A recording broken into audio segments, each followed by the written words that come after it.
left. Actually got the ball. Good afternoon, Tottenham fans, and welcome back to the Irish Hotspur with your boys Dave, Jack, and Stevie. And Dermot will be joining us. He's just on his way home from food shopping, so hopefully he got himself a feast for our post-match dinner today. Speaking of which, Arch T, if you're around, you know exactly how I'm going to celebrate it if we win today. But guys, it is a big one. We are walking into the enemy territory today, away at the Emirates, and it could not get any bigger than this. And I mean, look, I would have rather waited for a week or two for this game, you know, just set it back in off the international break. However, beggars can't be choosers. We're up against it today. And when no one gives Tottenham any hope, that's when we usually put a rabbit out the hat. Now, we are going to be here for the next two hours. So make sure, just to basically help you guys with your pre-North London Derby jitters. So if there's anything you guys want us to discuss alongside the talking points that I already have, feel free to put them in the chat and we'll try and go through as many as we can. Let's make sure it's a nice interactive show today. Jacko, how are you, my man? You keeping well? I'm keeping well, Dave. I'm happy that you're this whole week have been confident. I think it's given me some type of confidence because usually you can be right about things. So it makes me feel like that there's something that might be in the cards here today. And it's also, like you say there, it's nice to be around other Spurs fans, keep each other company, and sort of hype ourselves up best way possible for what is always intense, nervy game where you're counting every pass, you're looking at every single intricate moment and, you know, absolutely hyper analyzing it. So I'm looking forward to it. And coming back from international break, no better way, you know, get right into the lion's den. Yeah, I absolutely can't wait. And look, you know what? This is the benefit of YouTube. I mean, before YouTube, I'd be fucking pacing up and down, you know, nervous excitement, just waiting for the game to start. At least now, I suppose, you know, I can sit down and have a good conversation with Spurs fans about it. Stevie, you've been on the phone to me all morning, man, saying you're absolutely hyped. How are you? Yeah. Oh, dude, I'm fired up. You know, listen, you know, with Jack's confidence times 10, really, because the reality is this whole week coming into this one, I just had, you know, it just does not feel like a typical North London Derby day, right? Where there's nerves, there's jitters. In the back of your mind, you knew that, you know, things were going to go wrong really quick. It doesn't have that feeling. As a matter of fact, it's the complete opposite. As a matter of fact, I actually think we're quite capable of going into the Emirates and stealing 3 points today. And so for that reason, man, I got the tequila, I got the Miller High Life, man. I got everything ready to pop something at the end of this 90 minutes because at the end of this one, we're coming back with 3 points. You better believe it. Stevie, you'd be popping champagne later on around that house. Absolutely. American flag would be drenched in it. Nah, man, the champagne is for the Canadians. Bosh. Oh, absolutely love that. And look, Dermot, I mean, thank you very much for getting rushing back to food shop. And I suppose you probably left Derviller to put it all away. But look, Spurs I put it all away. I've done Fair play. Spurs return to Premier League action tonight, Dermot, with arguably the biggest fixture of the season, a trip to the Emirates for the North London Derby. I mean, how confident are you that we can get a result here today? You nervous, optimistic, somewhere in between? How are you feeling? I have written something for today, Dave, so just spare me for 5 minutes. I've written a little intro, so I hope this goes well. Ladies and gents, and the eternal optimist still waiting for the 6-1 double. Well, I am. Welcome to the North London Derby. I'm Dermot, a.k.a. Dermotron, the Spurs tragic, who's convinced our next trophy is just one VAR conspiracy away. Today, we're going to flip the script. Simmons is going to drive past their entire back line like he's a shopping trolley. Van der Ven's going to header the winner off the corner while doing the tango. No more Voro victories. We are talking actual tangible points. Unless the ref's a gooner, which in case, Steve, just pass me the popcorn. Their defense with that Gabriel is like God and the crown jewels with a wet paper bag. Eze, who snubbed us? Who's he? He'd be a crying into his rights when Simmons goes in. So grab your lucky pants, mute the haters. Let's charge into the Emirates and singing, "Come on, you Spurs!" Or at least don't lose more than 3. I'm really confident, Dave. So look, it's a North London Derby. Well, no, absolutely. Slam poetry from Dermotron. What I would say is you missed a trick at the end. You should have said we're walking into the Emirates singing "We fucking hate Arsenal." Yeah, I should have done. Arsenal. Well, I just came into my head. I'm writing these little intros. They're coming into my head, and I'm just writing them. So yes, the second one I've put out live on YouTube. So yeah, I'm enjoying them. But I enjoyed that one. That's my favorite one at the moment. Dermo with the rallying call. Absolutely love it. Absolutely love it. Look, it's a big game today. It's a big test, and I cannot wait to get it going. Let's welcome some people at home, and then we're going to crack on. We have DJ Samuel. Come on, DJ. Good to see you. Says, come on, you Spurs. Send them back to Woolwich, where they came from. Absolutely. They're dwellers. They know what they are. And we know what we are. European champions. We know what we are. Lazy also says, yesterday I watched a YouTube documentary about Gooners. Sure did explain a lot about the Arsenal supporters I've met. Yeah, look, no doubt. What are they called? I think they're called the Clock End Boys. I've nicknamed the Bell End Boys. You know, they're probably out in force today, dressing up like Mikel Arteta. You know, we've seen that before, Nick. Good to see you, though, Nick. Hopefully, you've got everything out. And this is what I say to Spurs fans today. Look, I get we're up against it today. But of all days, you should be out wearing the cockerel loud and proud. Get your scarves out. Get your flags out. Today is the day. And that's why we own all this sort of stuff. So days like this, Well out and show our pride behind the team. Big up, Nick. I have Mark P says, looking forward to this one, boys. Come on, you Spurs. Big up, Marky. Good to see you. Logan says, fellas, good afternoon and big up to all as usual. Let's send a result of these toners today. I'll be absolutely buzzing. Come on, you Spurs. Absolutely. I think you meant to say, let's get a result off these Gooners today. Absolutely agree with you, my man. Good to see you in the building. We also have Paddy Higgins. You lads love deadlines, especially the whooshing sound they make as they fly by. We've also got DB. Fancy a win today. Feel it. Just feel it, which means absolutely nothing. That's the truth, you know. The feelings mean absolutely nothing. But DB, I'm good. It's good to see some optimism because I'm not going to lie. Off the back of some of the shows this week, I felt a bit worried about maybe some of the defeatist attitude heading into it. I just wonder how much Thomas Frank's good injury news ahead of today's game is really sort of maybe feed the fans up heading into today's game. Of course, Mwani is fit and available playing his mask. I know we know what happened last time a guy played in a mask in the North London Derby. Kudus is available. Papamasaurus Rex is available. Bergval's back. You know, they're all coming back for today's game, which shows how much they also love the North London Derby. We at Spurs TV, we will score within the first 10, 15 minutes. We generally score 3 or 4. When we don't, we play like if the game was 10 hours long. Yeah, look, an early goal would really help settle the nerves today. We are Spurs TV for sure. Tartan Spurs, battle cry. Come on, you Spurs. Kois. Absolutely love it.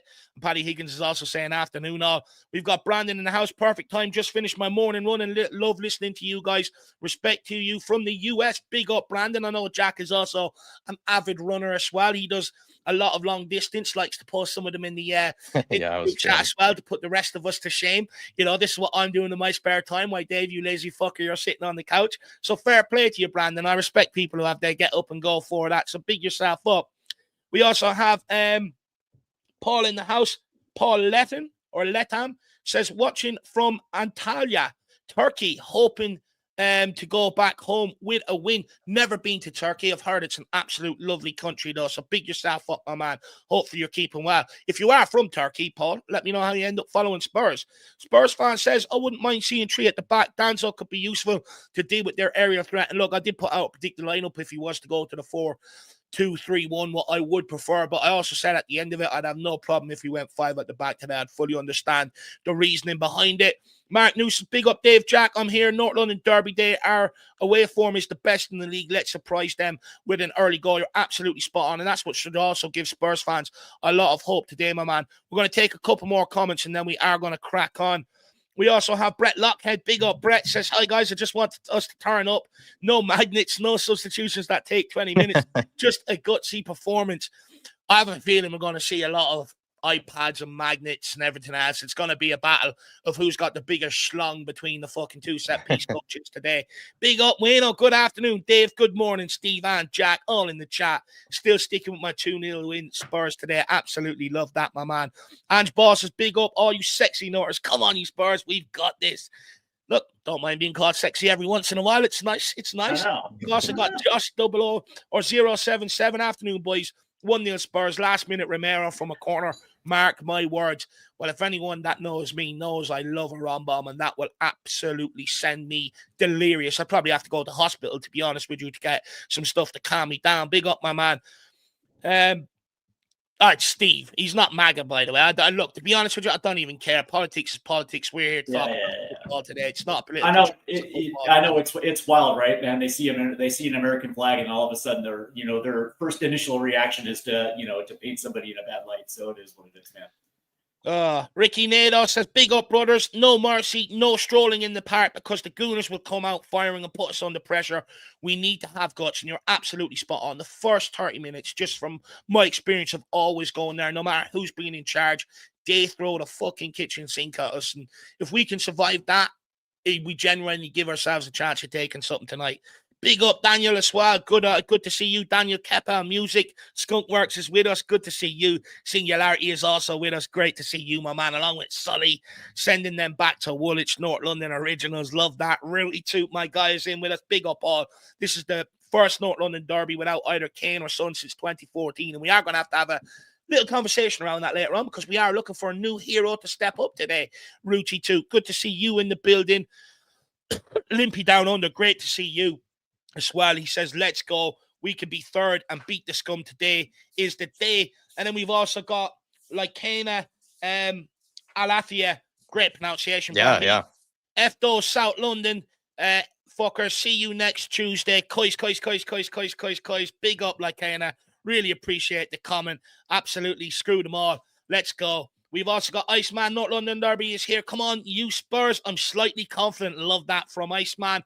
Faz Radfire, big up my favourite channel. Strange feeling, no reason to back it. That we beat them today. Probably less than 4-0, but we win. Look, a win is a win, and I'll take it, my man. Good to see you in the building. We've also got Shemi Tem in the house. Great to see you, Shem. Let's just at least get a shot on goal in this game. Absolutely spot on.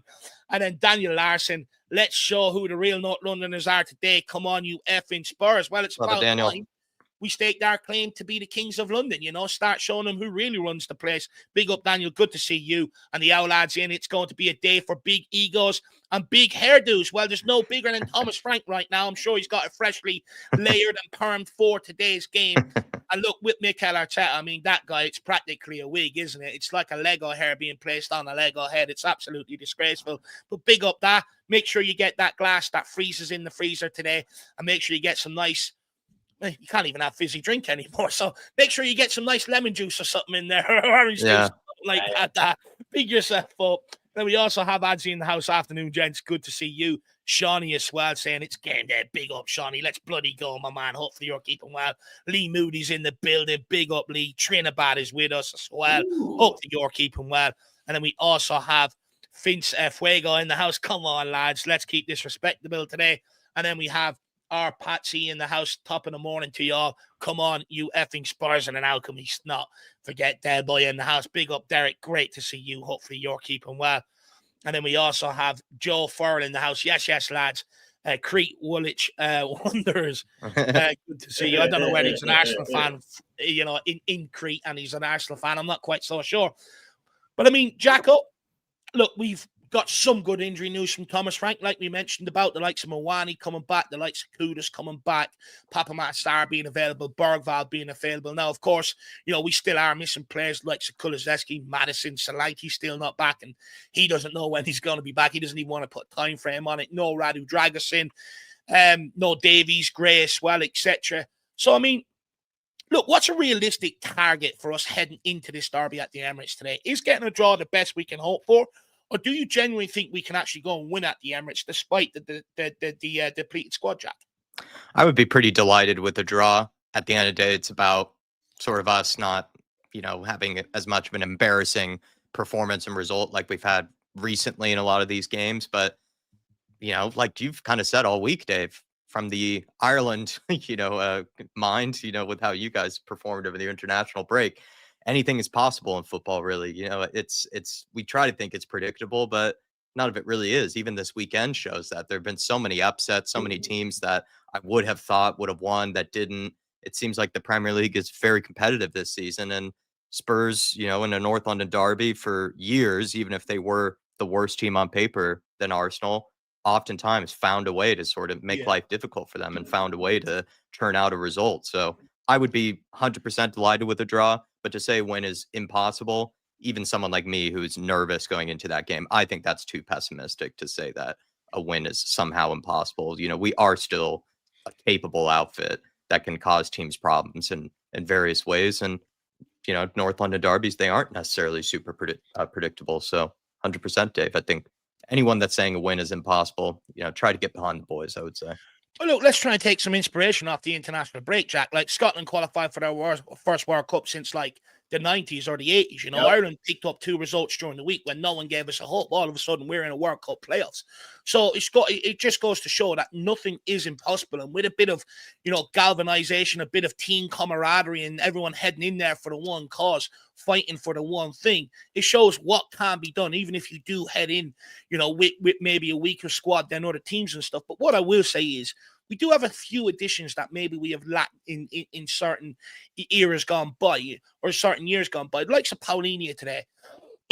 We haven't turned up to the Emirates with a proper combative midfielder since Wanyama or Dembele, which will help us massively out here today. Usually we turn up with a decent front line, but a shit back line. This year, the back line is very, very decent. It's one of the best across the league. Now, of course, going forward, we're a bit lightweight, but I'm hoping with the likes of Mawani, Kudus, and all available today, he can put out the best forward line available to him. And then hopefully, we can go and nick one because, you've seen the likes of Uda burn that off the bench against Man United.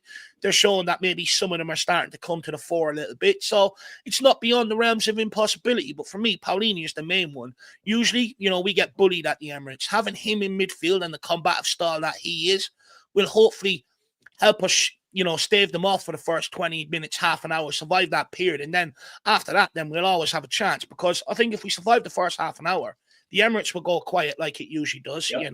They'll start getting nervous. The players will start getting worried. And then I think we can start to sort of turn the screw on them, if you like. So I think there's a real opportunity here for us today. I'm certainly not going into it with a defeatist attitude. But Stevie, the Emirates has been brutal for Spurs. Historically, it's not a happy hunting ground. Just one win in our last 32 league visits. I mean, what do you put our struggles down to, there in recent years? Has it just been a golfing class of players on the pitch, mentality, maybe fear from Spurs players going in there, or something else? I think it's a combination of a few different things. I think it is, at some point in time, it was bad luck. There was a stretch where Spurs were the better team of the two. And we're able to get results at home, but we're able to replicate that at the Emirates. And then, and then there was times where there was a massive talent discrepancy between the two teams, and so we weren't necessarily on that level to be able to compete in an environment like that. But this is completely different. Prior to the show, I happened to mention that the pressure is all on Arsenal. They're the ones that have everything to lose. They're the ones that have stamped themselves as, quote unquote, the best team in the Premier League, sitting on top of the table. And this is an opportunity where that pressure is completely on their shoulders because now they're actually finally playing a team that is actually good enough to steal 3 points on the road. When you look at our road form, five matches so far on the road, 4 wins in the Premier League, 1 draw. We're essentially perfect on the road. And for whatever reason, I have no idea what to pinpoint this, is the fact that for whatever reason, we're far more comfortable on the road than we are at home. We have the ability to go there and steal 3 points. The other thing that's worth considering is when you actually look at the last 5 matches for Arsenal in the Premier League, look at who have they played. Sunderland. Sunderland, Burnley, Crystal Palace, Brighton, Fulham, right? They haven't necessarily played a legit Premier League team since Newcastle way back when.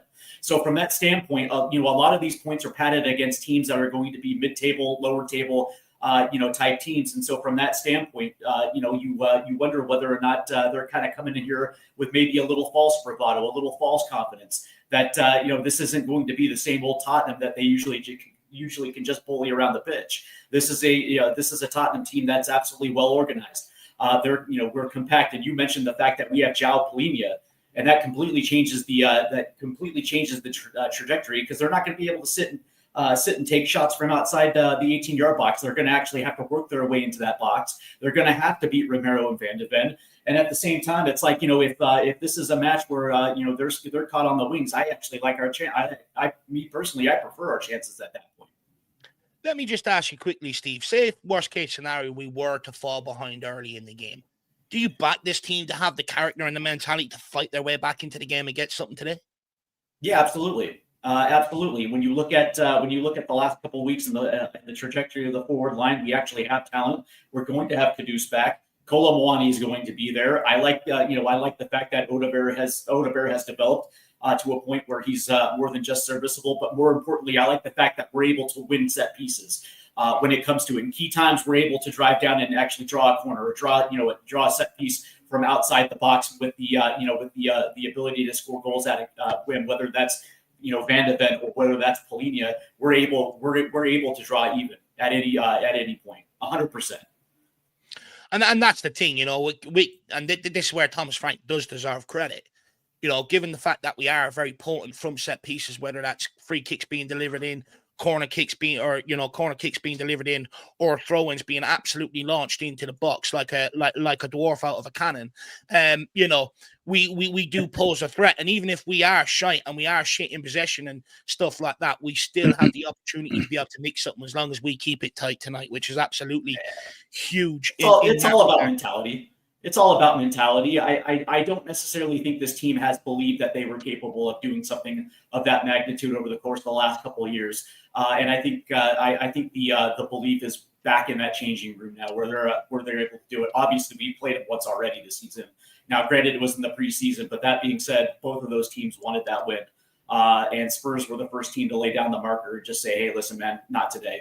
And I like that mentality because, quite frankly, I'm sick of Arsenal just dominating this rivalry. I'm sick of it. Of course, it was Papa Matasar's halfway. Yeah, one of the best goals that won that game. Well, Frank called it one of the goals of the season as well, Jack. I think so. so. Hopefully he plays him today. But Dermo, look, I can understand in years gone by, maybe some of the Spurs players maybe feeling inferior going into the Emirates and stuff like that. And maybe that alludes to why we haven't won there we've only won once in our last 32 league visits there. Do you think the mentality should be shifted now that we're Europa League champions? Do you think that we're heading in there believing now that we're on their level, that we can go and compete and we can go and get results, given that we have won the European trophy? Because, look, Spurs fans are going to be singing about it today, no doubt about it. Arsenal fans can't sing about a European trophy. So do you think off the back of that, they should start believing going into maybe these difficult away games? And also, with us picking up the most points this season away from home, I think we picked up 13 from the 15 available in the league. Does that give you so much more confidence heading in here today, given our away record is much better? Look, I think the away form in itself should give us confidence going into it. I really do this season. I mean, our away form has been dreadful in the Premier League over the last sort of 5 or 6 years, where we've done better at home, but when we've gone away from home, we've been woeful. Now it's like a poles opposite. We're crap at home, but we're brilliant away, which I always say, Dave, and I keep saying it, you've got to get something away from home. You win your home games, you come away from home in the lesser point. I think we should be coming in with this with super confidence, because we shouldn't fear anyone. No matter if we've won the Europa League or not, we shouldn't fear anyone. We're Tottenham Hotspur.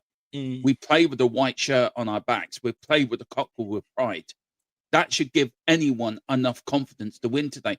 And today's game's not a Premier League game, Dave. Today is totally different. Today is war. Today is about power. Today is about turning North London white again.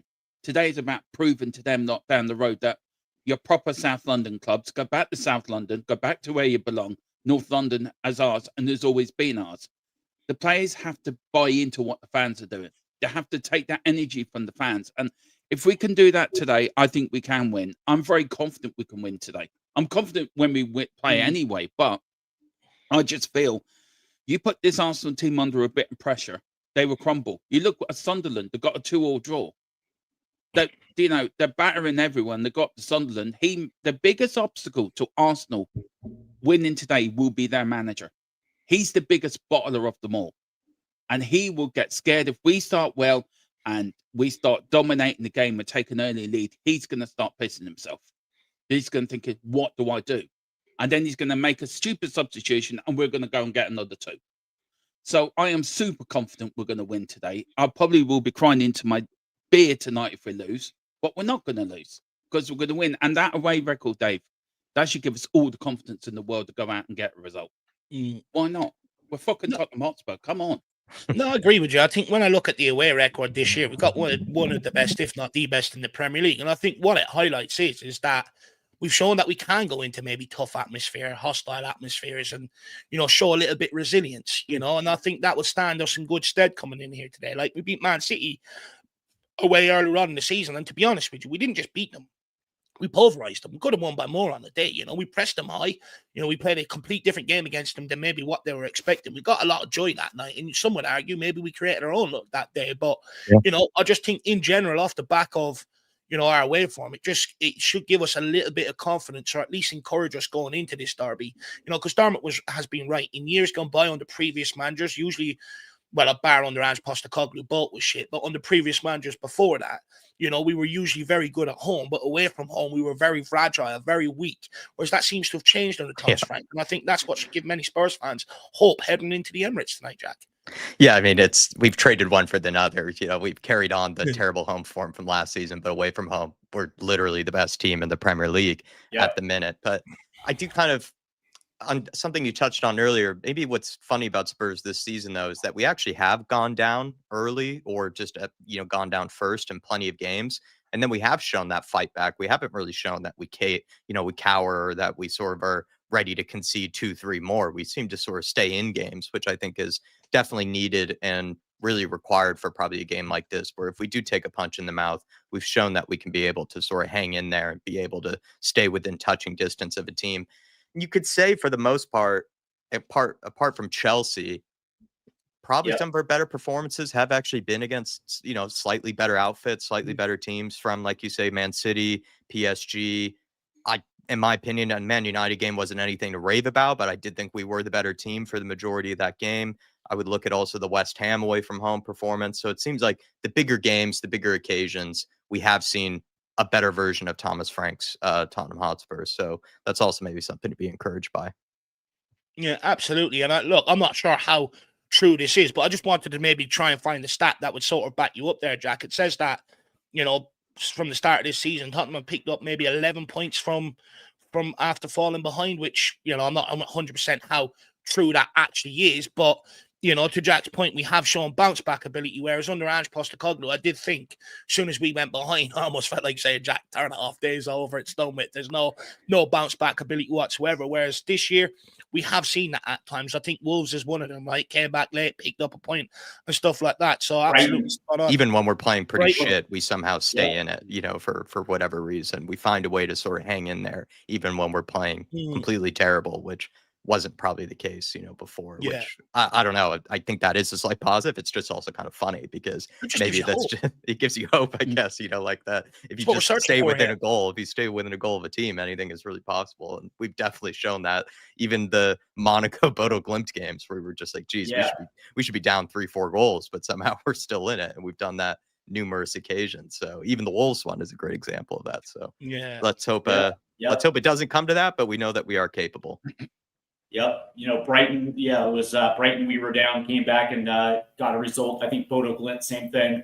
Wolves, and then, of course, right before the international break, correct me if I'm wrong, we were down 1-0 at the half to Manchester United and came back and nearly pulled that one out. So, I mean, for 100%, Jack, we're equally as capable of not only just stealing 3 points, but also getting a result when otherwise it would suggest that we're out of that match. So, there's a lot of reason to be confident today. Yeah, a lot of reason to be hope. I get it what you're saying, guys, about like Man United and that, but we were shit in them games. And I get it, we were shit, but even Man United, we didn't have a shot on target for the first 50 minutes. That's got to change. That mentality has to change. I think the big difference, though, Darmo, is away from home. I think the way he tries to play it works because the opposition come out a lot more because the onus is on them. When we're at home is where he does need to tailor the game plan to be a bit more braver to go at the opposition. Now, I think he's going to find that out. But away from home, no one has complaints with the game plan. Like I said, 13 points from 15. Yeah, I mean, 4 years, any away game, we've almost been beat up or drop points and stuff like that. So it has changed. And I do get you, like the warning signs are there. We were maybe too cautious against United, too cautious against Chelsea, and to a degree, if we're too cautious today, I think it's inviting pressure early on and stuff like that. But we're going to get into how we want to approach the game and stuff like that. But I do hear what you're saying. I'm definitely not going to dismiss it, Normo.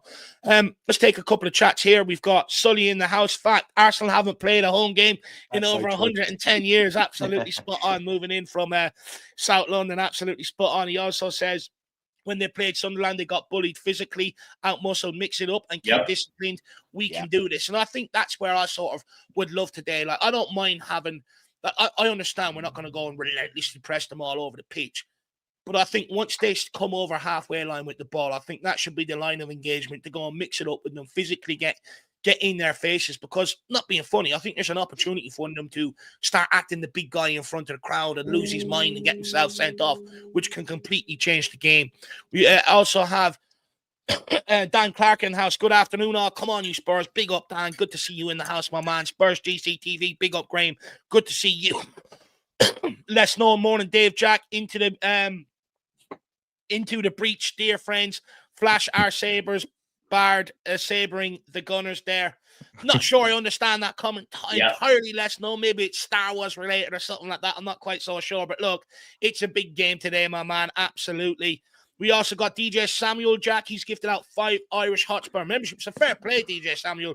No one's done that in a while, so I'm sure there's going to be people very generous, delighted to be the recipient of that. Very, very generous of you, my man. Jack, who are the lucky recipients, my man? Thankfully and luckily, it's gifted out to DJ himself, so he's gotten bang for his buck, and that also came to me, so maybe I should donate one to someone. And then Benito, Daniel Keppel Music, and Limpy Down Under as well. I believe are gifted one. Really appreciate you, DJ. That's very, very generous, sir. And like Dave said, it hasn't happened in a while that we've seen the gifted memberships. And of course, there was a members preview to keep you company before this game, keep you stirring during this weekend. So really appreciate you, DJ. Very generous. Hey, Davo, by the way, the Into the Breach comment is actually a line from Henry V. So I think he was trying to quote Shakespeare right there. Very nice. Yeah, well, unless it's King Lear, which I was forced to learn. Romeo and Juliet as well, actually, is another one. Outside of that, I don't really have much knowledge. On listeners are better read than Dave and I.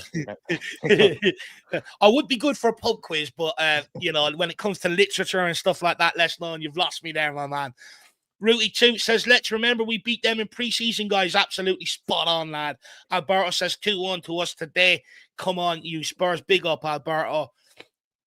Maisie Adventure says we will have a better bench than we need to battle from first minute, make it horrible, plenty of fouls and disruption in play, then bring on Johnson again, ole. And look, I think many people are hoping he can do what he done for Wales during the week, which, he started to show he does have some of these things in his locker, so hopefully he could start producing it in a Tottenham shirt and start justifying his selection. We've got Wayne Francois in the house, says, good evening, gentlemen. I can't remember the last time we beat the Woolwich scum at their gaff either way, I hope Spurs put in a good performance today. Ye and Army, come on, you Spurs. Daniel Harris, Team Harris checking in. Please just don't start Porro. He'll lose his man at a corner and get skinned all game. Look, we'll have a conversation around the fullbacks today, Daniel, because that is one of my big concerns, my man. And then we also have Mike Mikaziza in the house. Great name. This is big up all the guys. Big up Mikaziza. Great name on that one. And Kurt Smith, good to see you in the building. And also Janola's in the house with us as well. What a player he was. Nice beard, by the way, if that's you, Janola. Very, very nice beard. Better than mine. Very well groomed and kept. Manscaped should be on to you about that. But look, Jack, Thomas Frank is stepping into his first North London derby today. How big of a test is this for him? Not just tactically matching up with one of the best teams in the league right now, but also in terms of his temperament, game management under immense pressure. And could this derby define his reputation with sort of Spurs fans, especially maybe how he goes and approaches the game? I do think, yes, I think there is a bit of pressure because how you perform is, it is deeply read into. Like, I think Spurs fans are under no illusion that it is going to be really tough, but you do gain a lot, I think, as a manager from games like these, where if you do put in a good performance, let's say we do get a good result, it could go a very long way with this fan base in believing in Thomas Frank.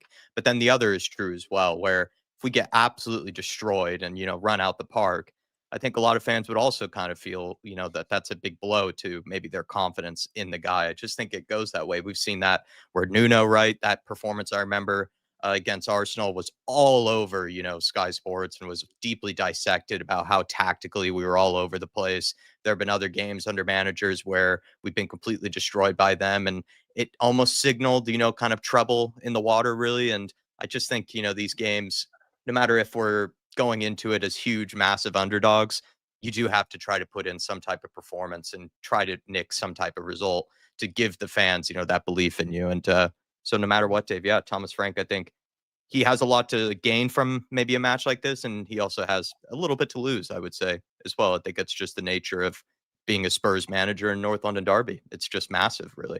No, I think it's absolutely huge. And look, it's one of them where also he's going to be heavily scrutinized by so many pundits today as well. Yeah. And Remember the Nuno one? I remember that was like all over. Like they did it for like a whole week. They were showing like how far out of position Dele Alli was, and like mm, we've seen it with Conte. We've seen it with every manager really. Like when we've been run around by them, like it's just something that you really get blown up for. So if if we put in a strong performance, and if we do actually look tactically organized and sort of I don't know, just focused as well. Like I think, he could get a lot of credit from it. But yeah, you do get really hyper analyzed for these games. well, that's the thing. Like, every big media outlet is going to be covering this game right across the world. It's the last game on a Sunday as well, so it's going to be under intense scrutiny. Frank will, every decision he makes, team selection, how we go about it, substitutions, absolutely everything. And same with these players, by the way. It's a big, big day for them. And this is the start. This is the point in the season where teams start to ramp up. The pressure starts to ramp up. The scrutiny starts to ramp up. And I think, look, even if we don't come out the right side of it, if we see a committed performance and give it a good fucking bash today, hunting pats, show that we're up for this and have the hunger and desire to go and win this game, I think Frank gets a lot of credit in the bank, and I think a lot of the noise around him will quieten down, and I think people will give him the time that many people say that he deserves and that he needs. I think, however, if we don't lay a glove on them and it's similar to that Chelsea performance or similar to that Man United performance for like it was for large periods, I think then all of a sudden there's going to be a lot more question marks around him, especially with the scrutiny that comes off the back of the North London Derby, because everything he's done at Tottenham to date is going to be absolutely scrutinized and analyzed, and it's just going to be put out there. So it'd be interesting, but I think it's a big, big one for Frank today. Is his first competitive North London Derby. Look, he's shown in pre-season he can handle it, but pre-season is one thing. Doing it in a competitive environment is another. And look, one thing he hasn't done, which I'm absolutely happy about and gives me a bit more hope, is he didn't glaze Arsenal like he did Chelsea. He didn't glaze, I know, Arsenal like he did with Man United and some of the other oppositions we faced this year, which shows me he gets it slightly. We don't want to hear that heading into the game. We don't want to hear how great they are and what all the reasons why we should be afraid, which is another positive as well, I suppose.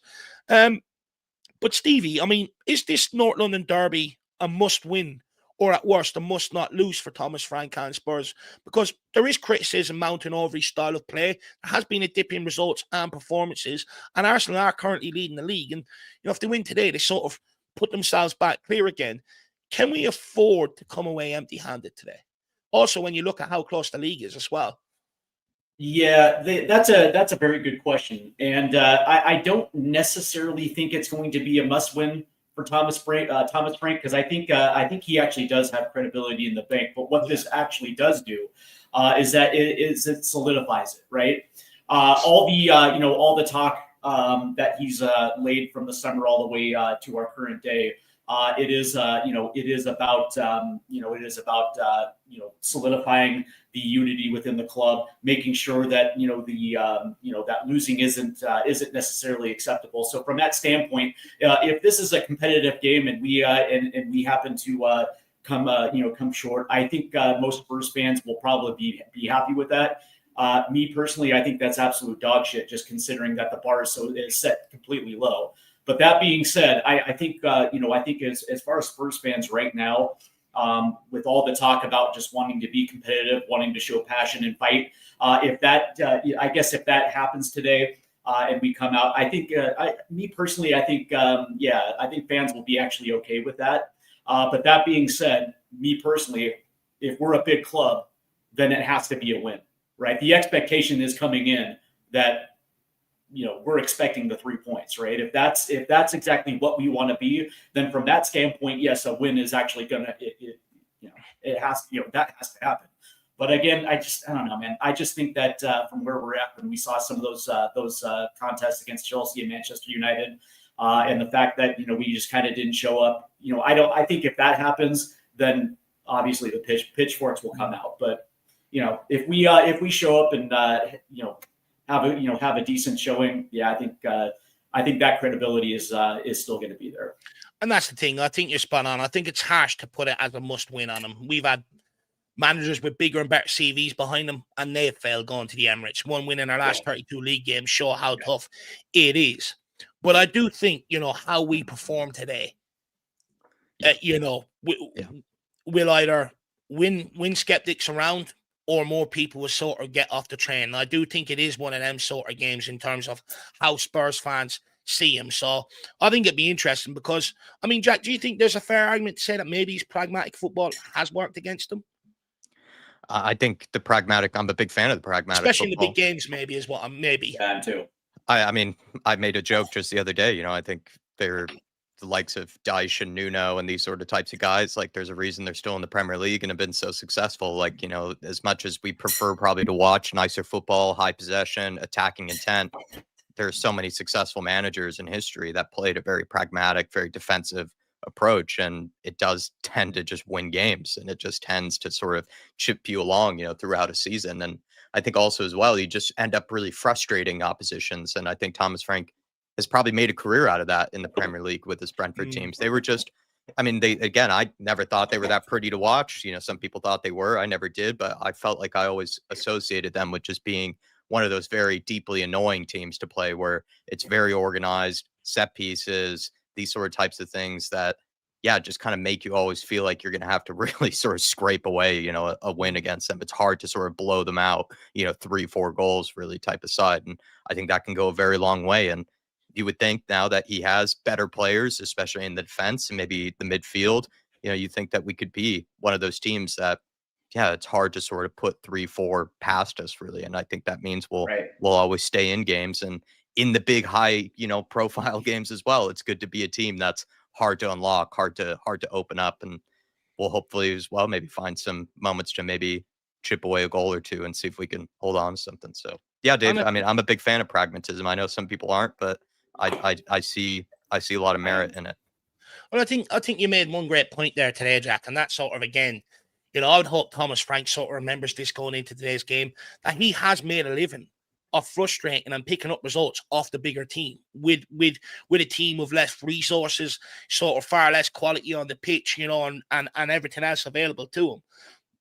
And I hope Thomas Frank remembers that going into this environment today, that that's part of the reputation that got him.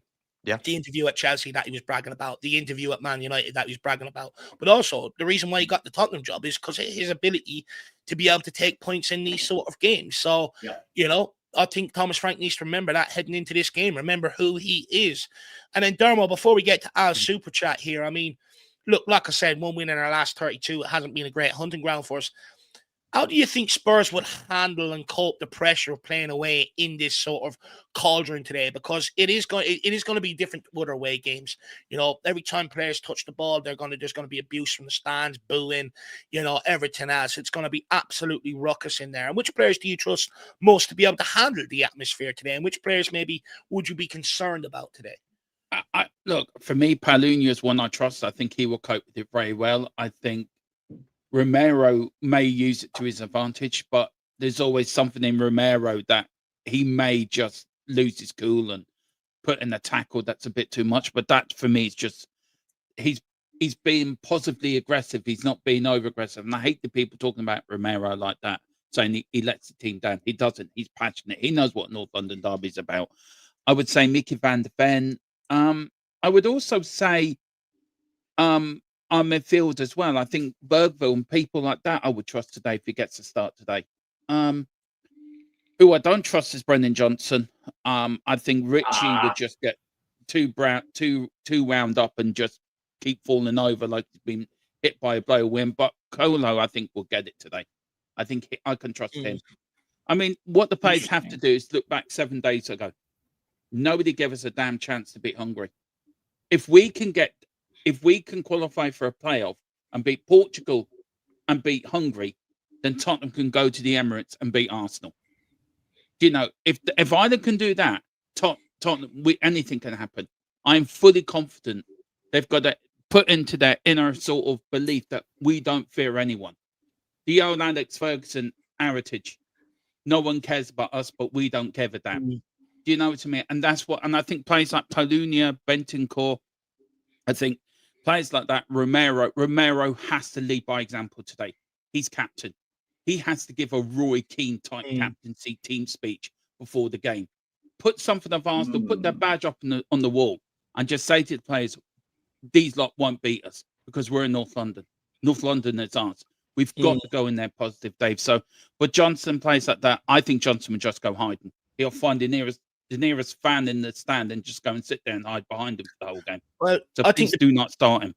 I think the proof has been on the pudding with Brennan Johnson. I remember a couple of away games against Newcastle or even home games, when we're looking for that outball because they press us relentlessly.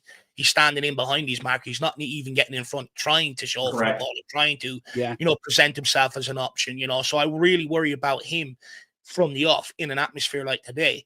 This one's going to surprise many. I really worry about Porro in an atmosphere today. I think mentality usually is good, but I think he's a target, and I think what you're seeing is teams targeting him every single time he plays, and what you're actually seeing is a player that's now scared. He's dropping off, constantly calling for other people to help him, and I just think you do that today. You're pulling players out of position, which then means you lose your structure, gives them space to play in and create opportunities, and I just think we actually need someone that's going to get out there and engage the ball and do the one-on-one defending, and also someone that's going to be more aerially strong than Porro. Look, there's nothing Porro can do about being weak in the air. He's 4'0". He's a fucking dwarf.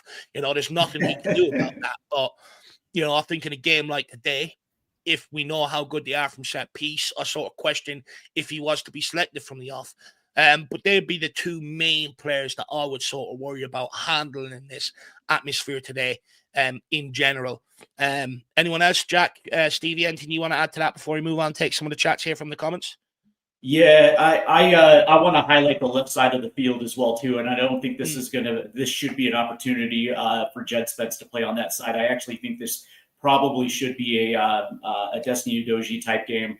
Especially like the way that Spurs like to attack down that left-hand side. For me personally, I want that left footer linking up with another left footer. I think for whatever reason, I think that Wilson Odebear is a little bit more comfortable with Destiny Udogie playing that ball from the left-hand side all the way up. I think their 1-2s are a little bit better than what Jed Spence provides in that attack. But most importantly, I think you're absolutely right when it comes to Pedro Porro, because I don't know if it's the magnitude of the moment, but this is a game where me personally, those supporting runs from the right hand side, especially those those balls over the top, for me, Pedro Porro is going to have to be.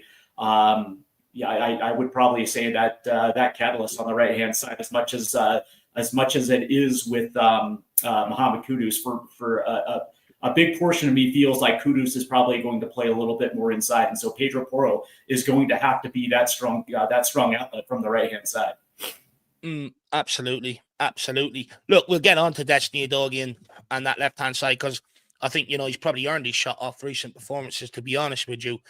Jack, anything you want to add, in maybe a player that maybe we haven't highlighted that you might be concerned about them handling the atmosphere today? Because whether you like it or not, it is a big thing. And for my reference point, you go to Bergval out in Galatasaray last year. Yeah. The atmosphere, literally, he couldn't get his game going whatsoever. So it shows how much it can get on top of a player at times. I think you guys covered it pretty well. I think maybe the only thing I could add is Pedro Porro, I actually think is good in terms of mentality, maybe for the big games, but I agree, like tactically, I don't think maybe he's the right choice, but I don't necessarily question his mentality. He's always giving his all. He's never really cowering away or anything like that, but he does tend to just get exposed, just because of his own weaknesses. I don't think it's anything due to a lack of trying, really. Yeah. And the other maybe player that I would say in a positive light that you and I believe in the big games is Pop Matasar, of course. I mean, I wouldn't be totally, I wouldn't be really upset if he were on the bench for this game, but I do feel like he just has this knack of showing up in big games. Like you said, he gets a pre-assist or he ends up playing a huge part in, the goal that might be the difference maker. And I think Pop Matasar is someone that I actually really trust on the big occasions. So. Yeah, well, he's shown up in many big occasions. I mean, you've highlighted plenty of times, that Europa League goal we scored. It was him that turned the ball over at halfway, him that helped build up the ball down that left-hand side. It was him that put that cross in. Man City last year, he showed up. Man United last year in the Cup, he showed up. This guy's showing up. North London Derby pre-season showed up. This guy's showing up big game after big game. So I agree with you. I think he's one, if he's fully fit, we should be putting him out there today. Xavi Simons, I'm not going to lie, is one that maybe just quickly I'll worry about. Yeah, that's decent. Yeah, and the reason why I say that is he's fragile right now.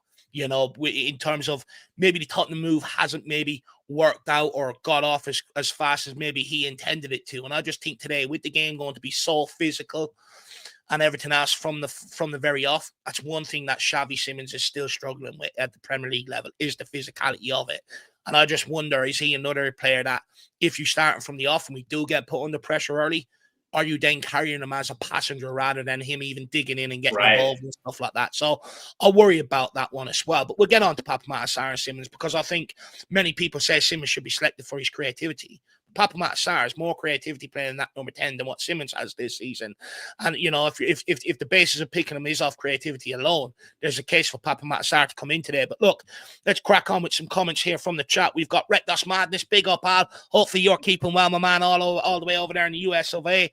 Good morning, you fine gentlemen. The North London Derby is ours today. Can't wait to chant. Is there a fire drill at those scummers? Come on, you Spurs. I mean, look, it'd be absolutely glorious if we could take a result off them today and really quieten down the Emirates, really sort of put a pin in their momentum that they have been gaining and stuff.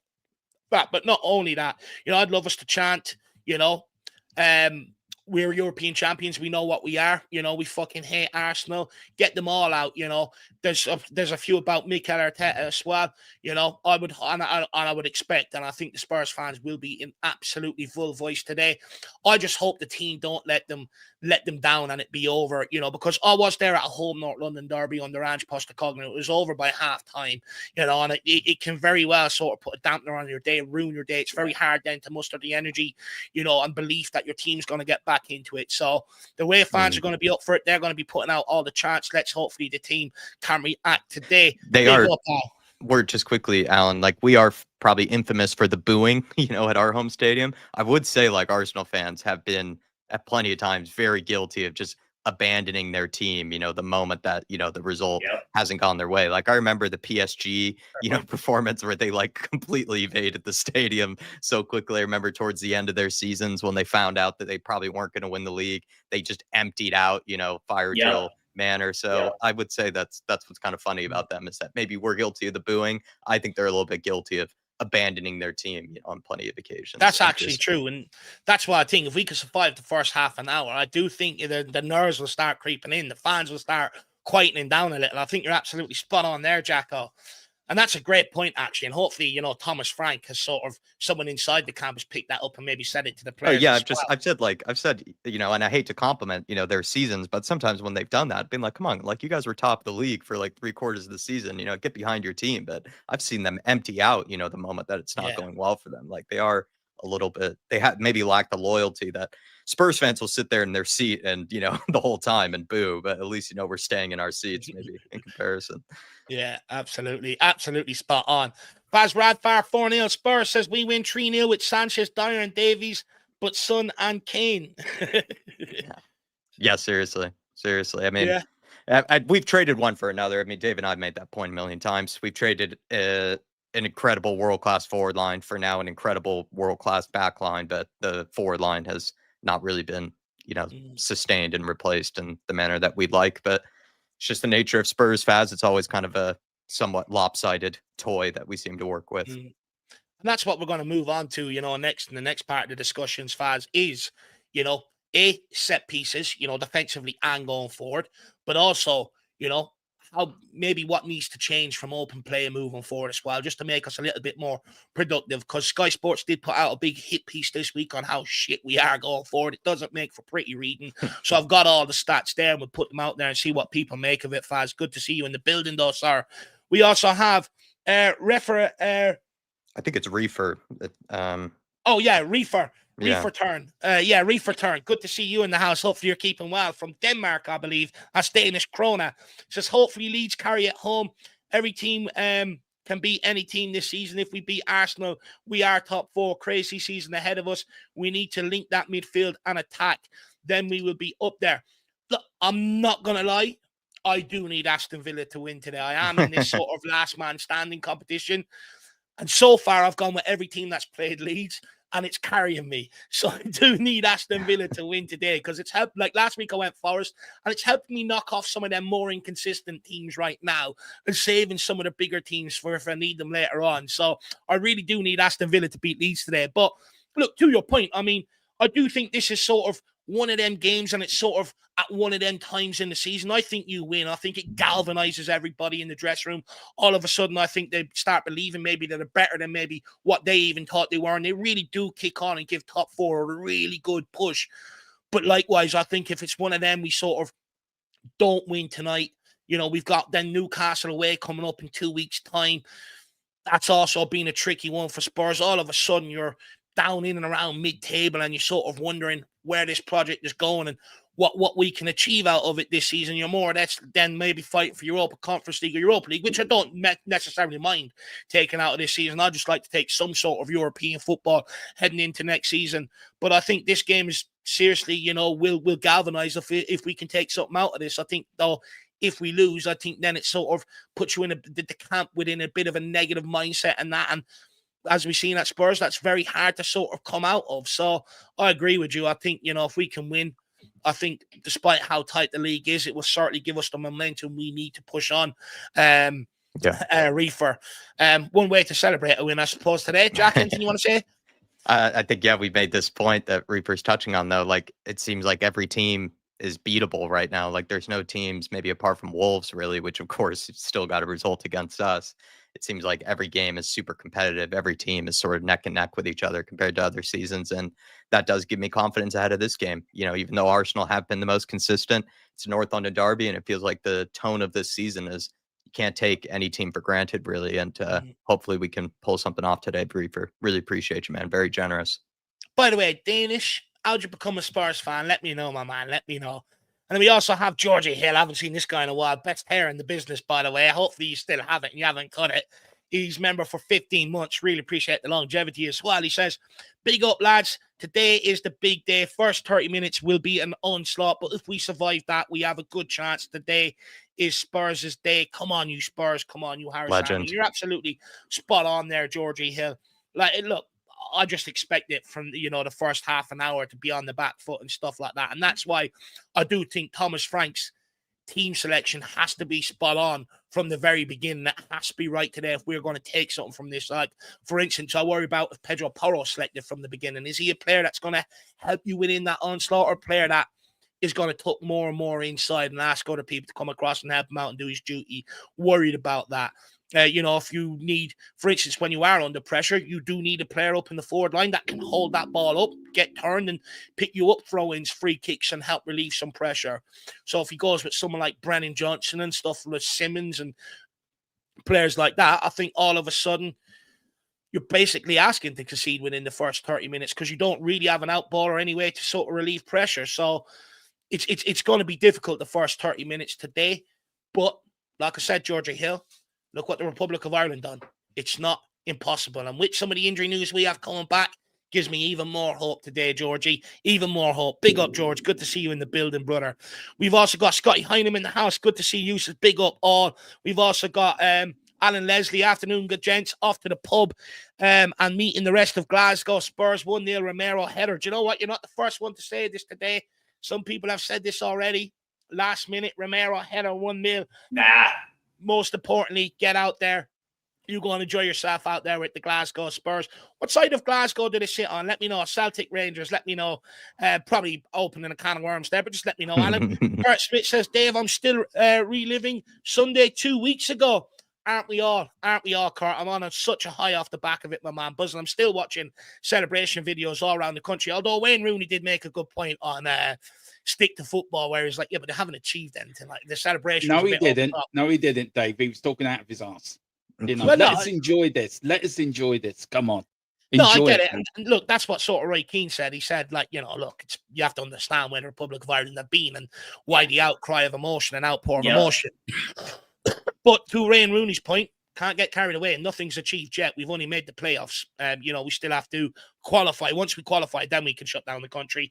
We've got Sean J. Daniels says, good morning from sunny Barbados. Expecting Arsenal to lose today and not by the odd goal, by at least 2 goals. Absolutely love that. That would be phenomenal. Look, if that's the effect that sunshine has on people, I may move to Barbados. We've got Cyril Based Elite says, how is this a must win? They are a better team. They're the best team in the country right now. Whether we like it or not, it's a must perform. And look, no one here said I don't think so. That, yeah.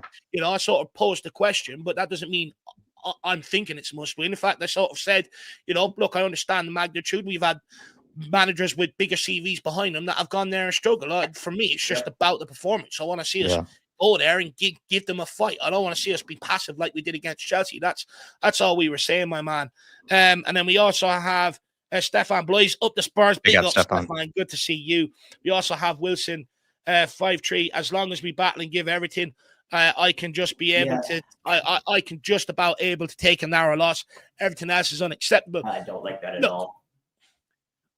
A loss is going to be hard to take, to be honest with you, today, regardless. It's against the arch rivals, and you just know you can't breathe for weeks. You go on social media, we're just being battered left, right, and centre. Then on top of that, because it's one of the most scrutinised games of world football, it's just relentless from pundits and, everything else. And it's just negative off the back of it for weeks. I just can't take it. However, like I said, Wilson, I'm going to be fair. I can't, it's a difficult task. We are up against, statistically right now, the best team in the country. It's going to be a difficult day.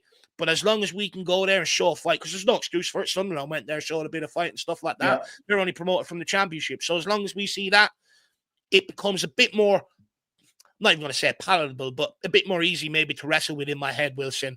And we have King Hoddle in the house. Big up, King Hoddle. I knew you'd be in at some stage today. You're definitely not missing today's game. So this afternoon, why are we playing Brentford for the second time on January 1st when we won't?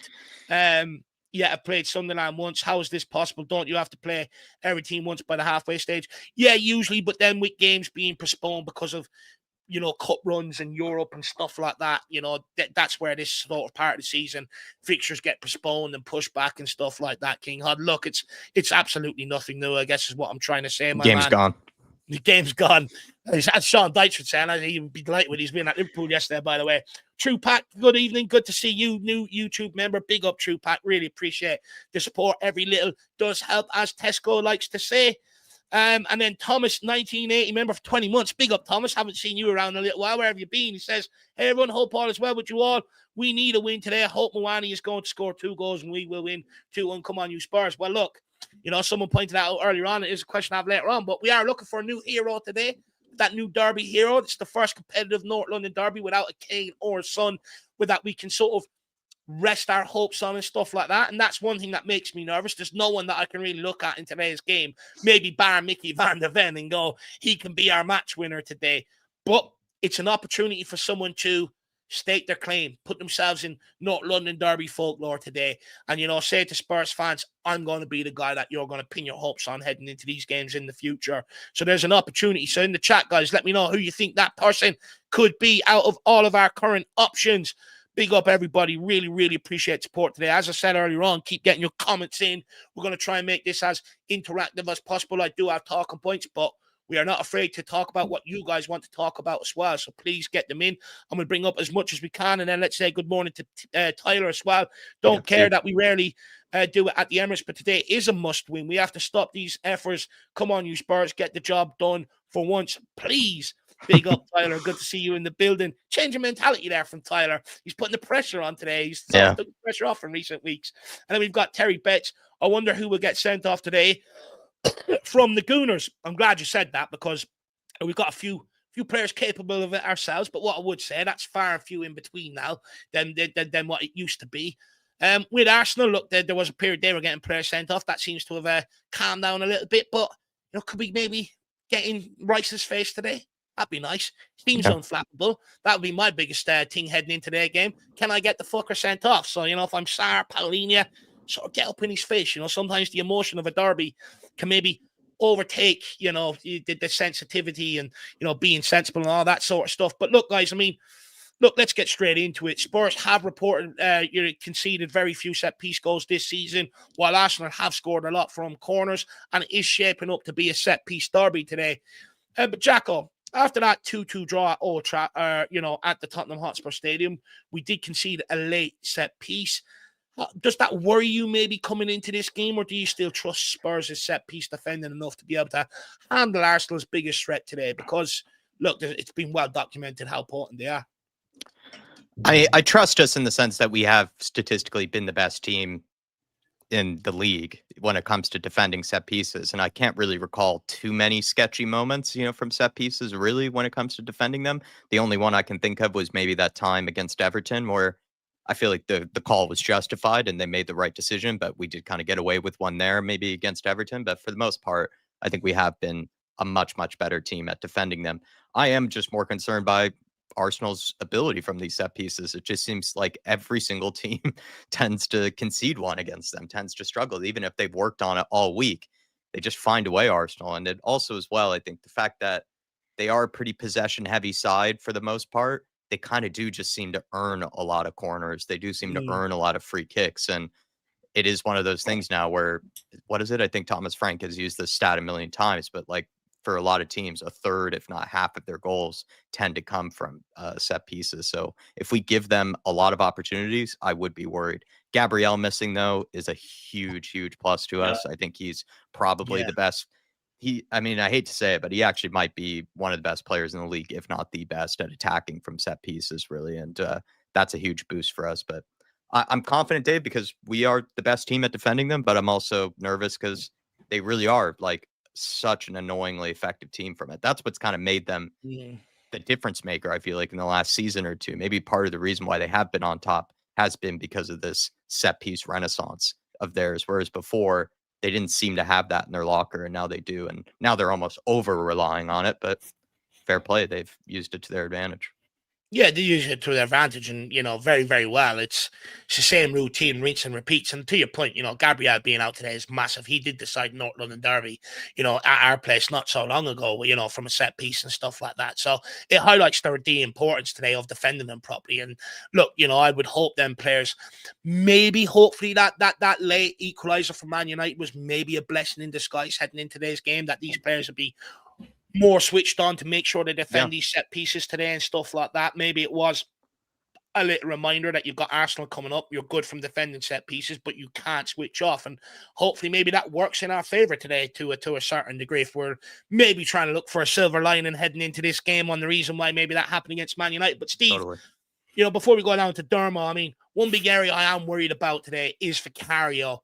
Look, it's been well documented, well highlighted, and he's been targeted a hell of a lot in his time at Tottenham from set pieces.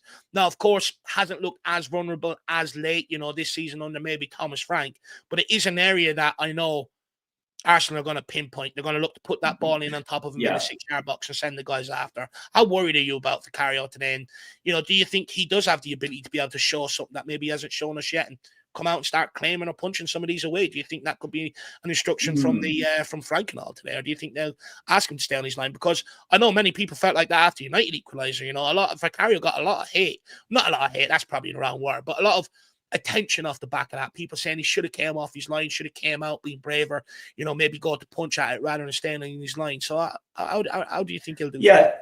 Well, first, really, was it Vicario's fault on that set piece against Man United, or was it Brendan Johnson who lost track of home dude at the back post right there, right? So first and foremost, let's get that straight. But the other thing is, that is the way to beat Spurs, right? If you're confident from outside the 18-yard box and you have space, you're going to try to put one on because you understand that Vicario's positioning from those long shots, for whatever reason, it's he just has a tendency to leak goals, from that range. Point blank, he's absolutely a very good shot stopper.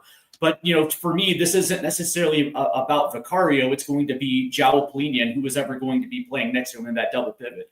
The ability to put out fires and making sure that space isn't going to be available. So they're going to have those free looks from outside the 18, right? So for as much it is as it's going to be on Vicario, it's also going to be on Palhinha. It's also going to be on Van de Ven as well too, to make sure space gets closed down. And they're not going to have free looks from distance, because if they are, we saw what happened with Aston Villa at home.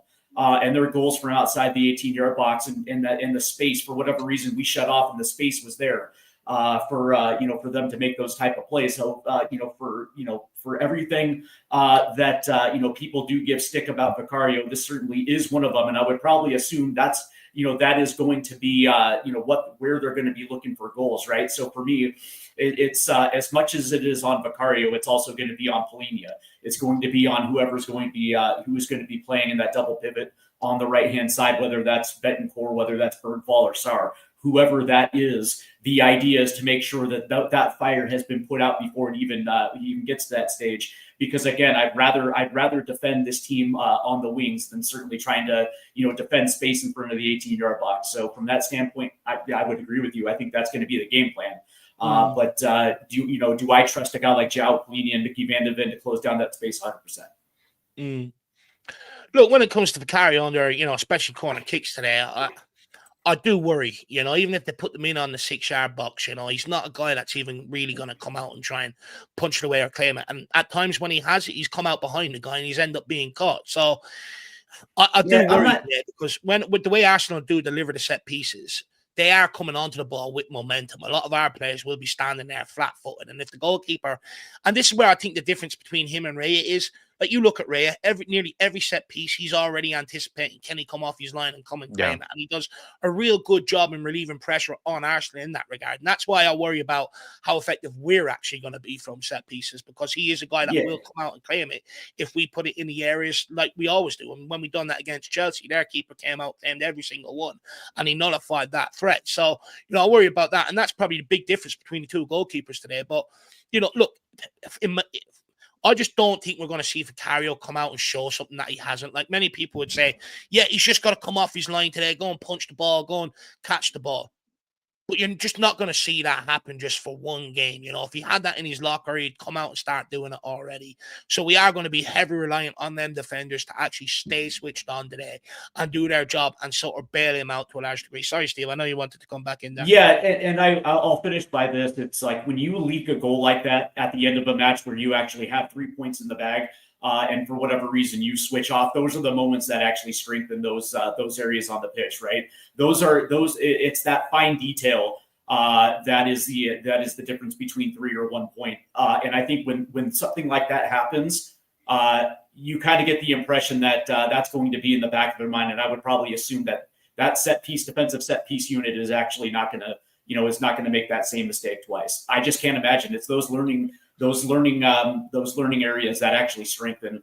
And I would probably assume that they're not going to allow that to happen again.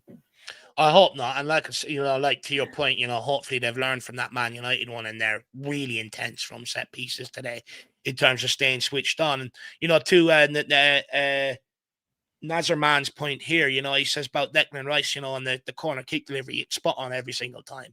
Look, I'm hoping he has a bad day. Maybe the boots are one size too small for him, or stuff like that. That'd be absolutely lovely. Maybe he slips when he goes to take a corner, or the laces, whatever. Just hopefully it's one of them days where the boots just don't feel comfortable on the feet and he can fuck up. But every single set piece, and this guy's been doing it for well over a year now, is always in the right spot. But saying that, it's all about the delivery, but after that, you need players to go after it with intent, and them Arsenal players do. Do we have the same hunger in terms of going after the ball? Let's wait and see. We'll certainly find out today. But, Dermo, that goal that happened against Man United, and even the goal that happened against, Arsenal when we lost to 1-0 under Ange Postecoglou, Romero switched off. He lost his man.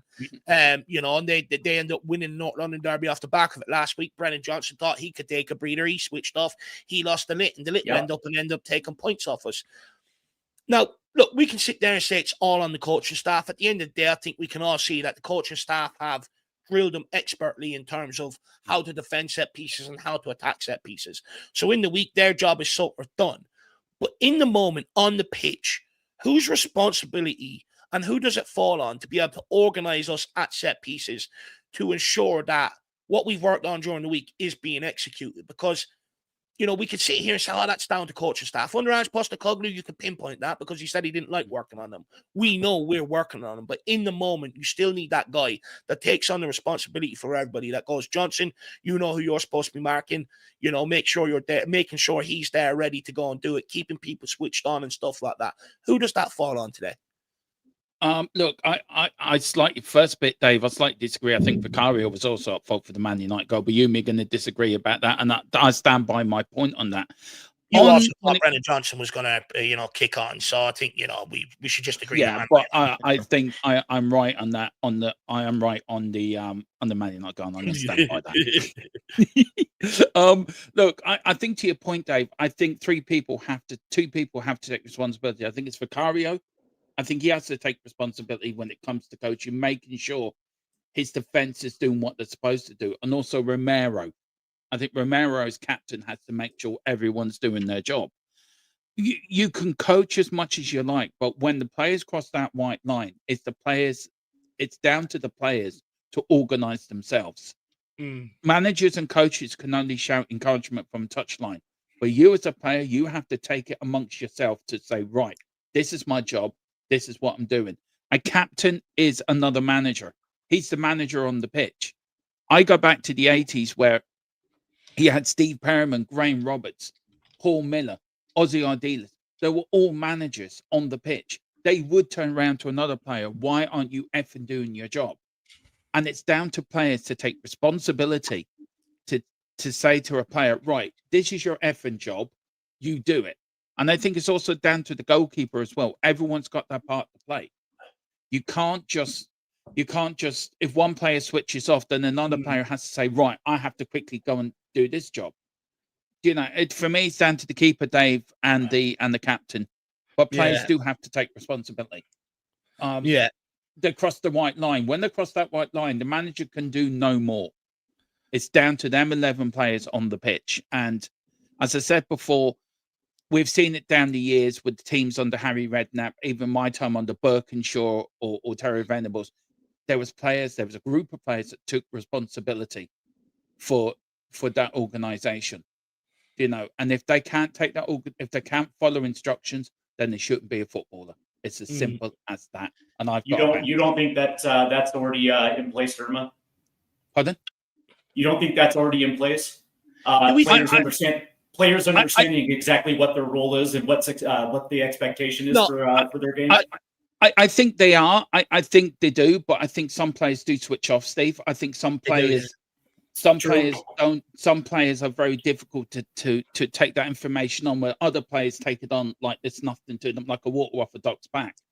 Other players find it hard. And I think if you look at the goals, especially the Manchester United goal, yes, you can blame Brennan Johnson. Yes, 100%. You can blame other players, but I think Vicario himself was in the wrong position. His body was in the wrong position for that goal. If he was a bit more out of his line and took command of his area more, we would not have been in that position. At the end of the day, a goalkeeper's job is to defend the goal.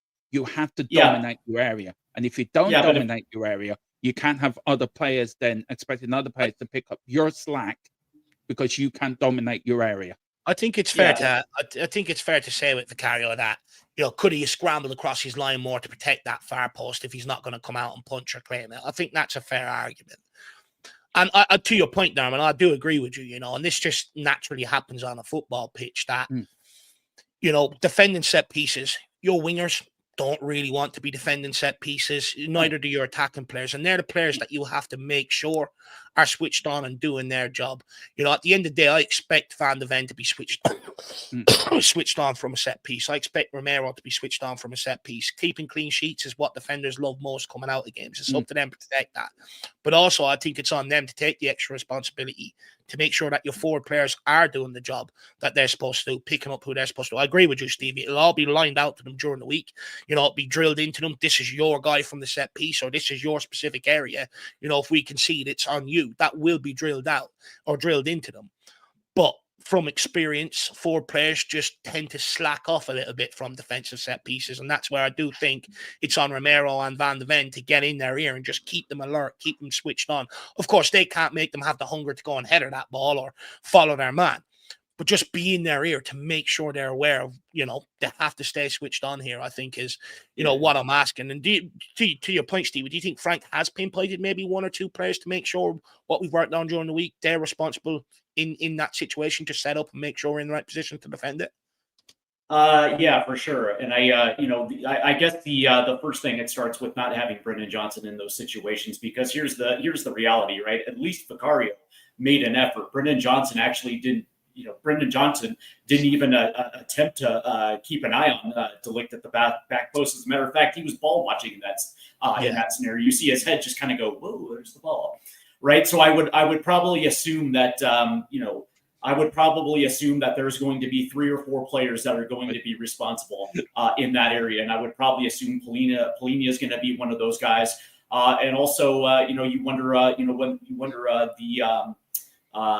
the ability of some of our forward players to be turned on defensively too, whether it's at the near post or the back post, right? So for me, I would probably assume that it isn't just this week, but it's also been drilled the entire season so far, that there is a certain responsibility that you have to carry in those set pieces, right? And it's also, it's not just ball watching. It's understanding that this is your guy, and you can't lose track of that, dude. I would probably assume that, this week and the entire season, Thomas Frank has actually drilled that in 100%.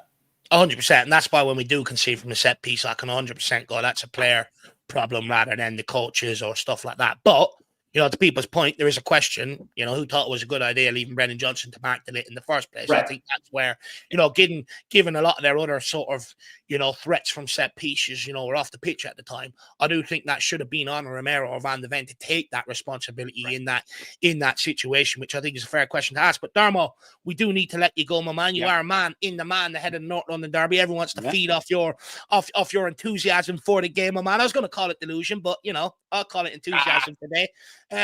Look, I suppose you want to give a rousing speech before you go, and where can people find you? Yeah, look, if you like what I have to say, I do have a rousing speech, and here it is. The stage is set. The atmosphere is electric. The North London is about to explode once again. It is Arsenal versus Tottenham, one of the fiercest rivalries in world football. Form goes out the window. The table doesn't matter because this is the derby. It's all about passion, pride, and proving who truly runs North London, which is Tottenham. Could define their season. This isn't just a match. It's war. Welcome to the North London Derby. You can find me on THFC2. And if you like with that, just join me over there. Run the March for 3K. Love to get to 2,500 for Christmas and then 3K before the end of the season. We've had a bumper year. We've tripled our viewership this year. And I'm really buzzing. So 2026 is going to be a massive year for the channel. Yes, I've quickly got up to We Are Tottenham TV. So come on, you Spurs. In Big Thomas Frank we trust. Don't you fucking dare lose today. Come on, you Spurs. Big up, Tron. Come on, you Spurs. I think you might be on mute there, Dave. As you can see, Darmo's absolutely pumped. I wouldn't have it any other way heading into North London Derby. And you know what? It's infectious heading into a big game like this. So big up, Darmo. If you want to subscribe to his channel, the link is here in the chat. Please get over and check it out. Now, I think we're about 15 minutes away from the lineups coming out. So I suppose naturally we'll start sort of getting on to that way of thinking. So guys at home, any questions you want answered around that, please get your comments in or your questions in the chat. But look, I mean, how do we want to set up today? Do we want Thomas Frank to do his special operation like he done against PSG, where he essentially went 5-3-2 against them, and we threw a surprise at them? And to be honest, we went and competed a lot better than what many gave us, thought we would do. But I would also throw in there, they didn't have any preseason training. They didn't have any games in the build-up to that game. That was their first game back, after the Club World Championships and stuff like that. So it might not have the same effect today. Or do we want them to persist with the sort of 4-2-3-1? And, because I think in many eyes, to Spurs fans, that looked like we're trying to have a go, and I think many Spurs fans probably want to see that today. So we'll start with you, Jack. What's your preferred formation heading into this game? What one do you believe will be best for us and help us get some out of today's game? And originally, in the beginning of the week, I sort of started out by saying we should play a back five. But the more that I think about it, I do wonder if it'd be ideal to switch towards a back five if we're clinging on to something, if we're clinging on to a draw, if we have a lead. Maybe it'd be a good idea to then bring on that extra center back. Whereas if we start with a back five, let's say we do go a goal down, we eventually then have to switch out of that back five and then sort of change game plan entirely. I don't know, maybe you might feel differently or maybe I'm wrong about this, but I think mentality wise, it's harder to go from defensive to an attacking mentality in a game. Like it's sort of easier to maybe start with maybe more of an attacking enthusiasm. And then, as the game drags on and you have something to cling on to, then, like, all right, time to sort of close up shop and sort of see out, this result. Sometimes I think that's a bit easier for players and teams to sort of, establish really. And that's why I'm kind of leaning towards a similar formation to what we've seen for the majority of this season. But of course, it's about the personnel. I think we have to go with someone like a Jet Spence at right back and go with Destiny at left back. And I think we need Paulinho. I think we need Bentancur. I think we need really strong players that aren't going to be bullied, can in fact maybe ideally bully the opposition. And then we can maybe, if we're clinging on to something, bring on someone like a Kevin Danzo to sort of see out the result. But originally I was with the back five, so I don't think I'll be too upset either way. I'm just kind of thinking, let's say we do hopefully get an early goal or get a goal at some point in the game. I think you could see Thomas Frank seeing out the last 20 minutes with the back five, and I could see that actually working, to be honest. No, I will say, I'm not against him starting with a back five today. You know, there is an argument to say, you know, if we're going to be on the back foot, why not start off with the back five? You know, look for Danzo's long throws to go direct at them, and then maybe later on in the game, switch them with one substitution to your 4-2-3-1. I understand that shout, and I'd be interested to know how many people are in the chat maybe are along that line of thinking today. And look, I was like Jack originally, you know, with before we got some positive injury updates off Thomas Frank, I was looking at it and going, well, it's the only option we really have. We're light in midfield in terms of, you know, players available. We're light up front in terms of players available. So it might actually be the only option he has to go with that back five today and sort of try and go with a special operation. However, off the back of the good injury news with Mawani being back, Kudus being back, Sarr being back, you know, I think there is a real opportunity here to start with the four at the back today. And that's what I'd be more inclined with now off the back of the positive injury news, because we have more players available in midfield, more options available in the front line, which means then we can make substitutions in them positions later on in the game if needed. Whereas beforehand, you know, them options might not have been there. So his arms, he probably would have been forced into that. You know, and I just wonder, maybe was that his game plan going into it? Now that he's got all these players back, is he maybe thinking about changing? Because I know off the back of the injury news, he says I've got a lot of thinking to do, you know, which I think is a good thing. But I do think if he goes with the four today, it's got to be a certain lineup. He can't play Pedro Porro in the back four. He's got to play Jed Spence. He's got to play Sarr in that number 10 role instead of Simmons. He's got to play Kudus on the right instead of Johnson. He's got to play Mawani up front instead of Richarlison. Off the left-hand side, probably Udebur. You know, but for me, if he's going with the back four, it's got to be a robust team where you're not carrying any passengers. Everyone's going to muck in. Everyone's going to be up for the battle. Everyone's going to be brave and get out and look to put pressure on their man. He's got to get the personnel right if he goes with a back four. If he doesn't, and we look at the lineup and Porro's in it and Johnson's in it and Simmons is in the number 10, there's problems. The reason why I say Simmons not in the number 10 today is because Arsenal are a physically strong side. Simmons is struggling with the physicality of the Premier League. It doesn't make sense to put him in that number 10 today against a Rice and a Zubimendi and just be swallowed up. You know, and I ask how much of effect is he really going to be for the first 45 minutes, given I'm expecting us to be on the back foot a little bit.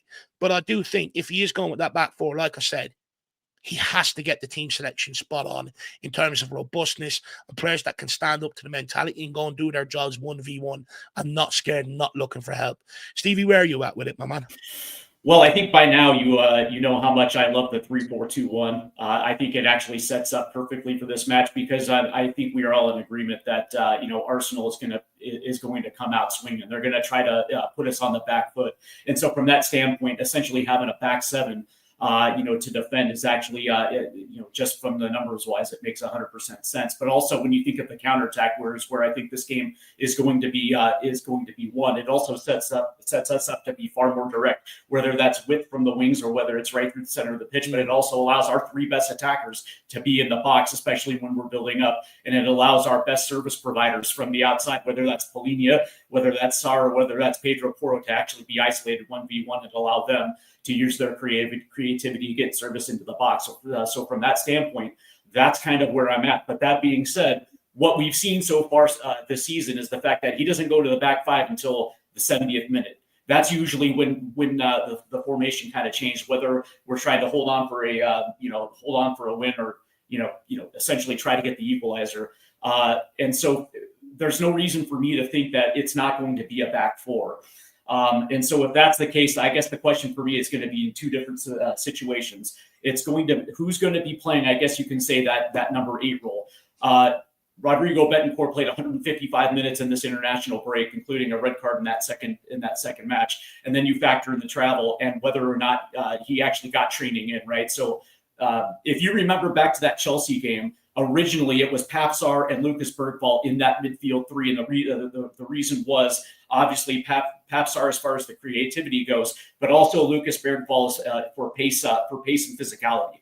That was the idea behind it. And of course, he goes off in 7 minutes, and I actually think this might be an opportunity for Lucas Bergvall to get in to play right next to João Plina, because he is the type of kid that actually jumps into a tackle. He's not afraid to go up for 50-50 balls. And yeah, don't get me wrong, sometimes he can be a little reckless. But that being said, and I understand what you were saying earlier about Bergvall, but that being said, you would probably assume that the confidence that Thomas Frank actually has in him to actually facilitate that role in a North London derby. I wouldn't be surprised if he's the guy who's going to, I guess, to be in that number 8 position. But that being said, as far as the back four, there's nothing that would make me believe that Pedro Porro is not going to be in the starting 11 today. No, absolutely fair. But when it comes to Bergvall, I just don't trust Bergvall in possession in a game of this magnitude. And, I think, again, he'd be a player that would be good to have off the bench. He will provide fresh energy, enthusiasm for the game and stuff like that. Starting him, not sure I trust him, but to your point, he doesn't care whether I trust him or not. It's whether Frank trusts him or not. And he's definitely within a shout for the lineup today. That's for sure, Stevie. We've got Fantasy Mutt McShane in the house. 5-3-2 gives you the option of a Danzo long throw, and that's absolutely a fair point. And I suppose if we do go 5-3-2, it's clear that our game is going to depend on set pieces then, in my opinion, which, how tolerant our Spurs fan is going to be if Raya comes out and claims everyone and Vicario can't. The Big D member for 22 months says, all I want is a good performance today. Come on, you Spurs. And that's all we're here for today. Look, I don't think anyone's really putting the pressure fully on the guys today. We just want to see a committed performance. What we can't see is what we've seen against Chelsea. If we see that, we are going to lose our minds. It is going to turn toxic very, very quickly. We got to show a performance here today. Big up, Big D. We've also got Steve D in the house. Big up, Steve. Good to see you in the house, lad. Enjoy the game today, lads. As bad as it gets. Come on, you effing Spurs. Big up, Stevie. Good to see you. DB wants a back 3 today. Yeah. Back 3, back 5. It's the same thing, Stevie. I think back 3 is used for defensive managers that want to pretend they're attacking, basically. Back 5 are for people that go, look, this is my way of playing. But big up, DB. We also have Mark New, 359 watching, 113 likes. Come on, everyone, smash that like button to help. Thank you, Mark. The Harris Army. And also the Big D says, smash them likes for a Spurs win. Guys, likes, very, very important. Like we said, look, I don't want to be one of these where I'm sitting there droning at you every 10 minutes. Smash that like, smash that like. So hopefully, the fact that I only do it maybe once or twice a show, hopefully it means you're more inclined to do it when I ask of you or something like that. Also, there's this new thing out there if you're on mobile phone. It's called Hype. If you could hype us, that'd be brilliant as well. I'm not sure. Maybe it's their way of playing new algorithm games. I'm not quite so sure on that. Game's gone. And the game's gone. Then we've got Cockeye TV, all this Porro hate this close to Xmas. No presents for you. The thing is, I love Pedro Porro. I've made no secret about that. I've always loved that guy. Jack knows how much I really like that guy. And, it's just, for me, just because I love him, I'm not going to be naive to maybe some of his flaws. And maybe is this the right game for him? Look, I think it's fair to question. You take Pedro Porro out, statistically, you're taking out the second most creative player in this team. Statistically, Kudus is the most creative with Pedro Porro behind him, creating just a couple of chances less. So you are taking that out of the team. But I just feel like if we're going to get something out of this today, we are going to have to be defensively strong. And is Pedro Porro also the most defensively strongest? No, he's not. You go back to that back post goal that Man United scored against us for their first goal.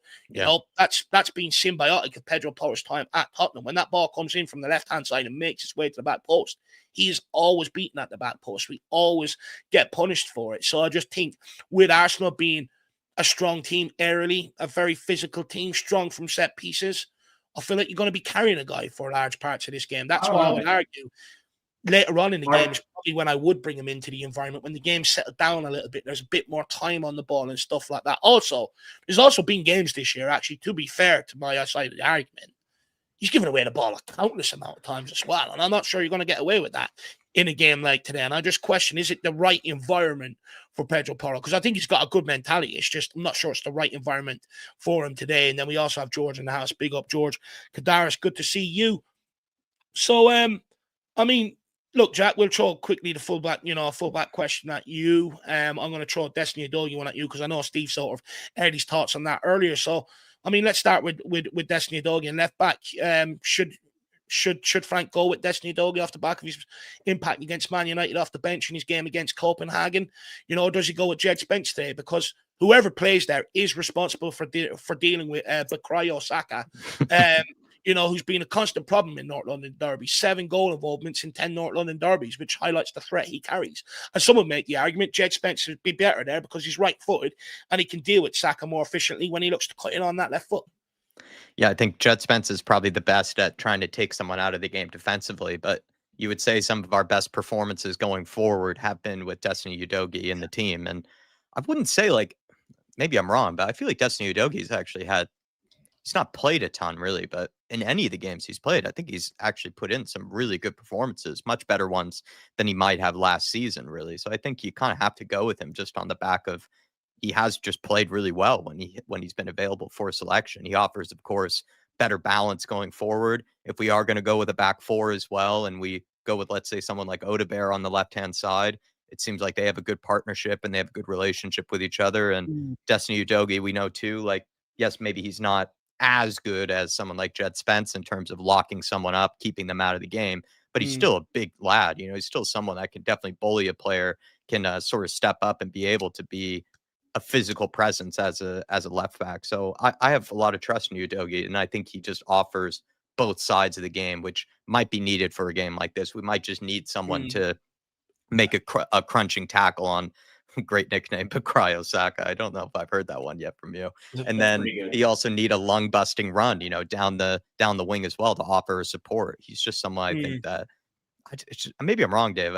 He hasn't played a ton, but I feel like he hasn't really put much of a foot wrong this season. I think he's actually had some pretty amazing performances. I remember it might have been either Leeds United or Brighton. He was like one of the best players on the pitch that day. Like, he didn't put a foot wrong. So I just feel like he has to play for that reason. He's just secretly been one of the best players this season, even though he hasn't necessarily played a ton. And to your point, Jack, statistically, he's only been beaten 3 times this season. That's all. The rest of the times he hasn't been beaten, which shows how good he is defensively. Because I think there's a little narrative forming that people don't think he's that great defensively. I actually rate him defensively. I just think it's his final ball in the final third that maybe lets him down in an area he could really improve.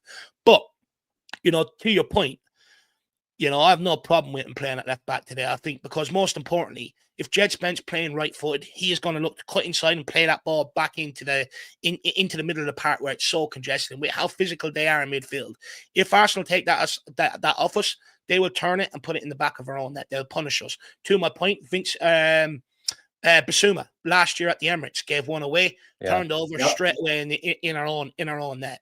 That shows they're vital. So with Destiny Udogie, I don't want Jed Spence cutting in the right hand side, playing it into that midfield because they're just going to swarm us like packs.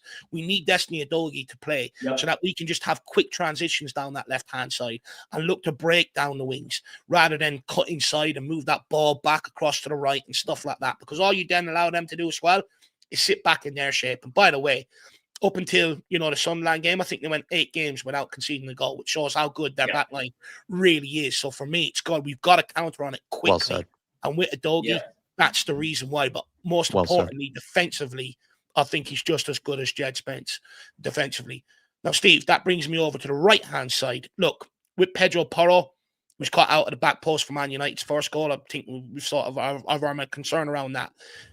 But you are taking out one of the most creative players if you do take him out today, whereas Jed Spence is also a shout for a right-back position. What do you think Thomas Frank should do in that regard today? Who do you think he should pick? Because I think you sort of made the case for Porro, right?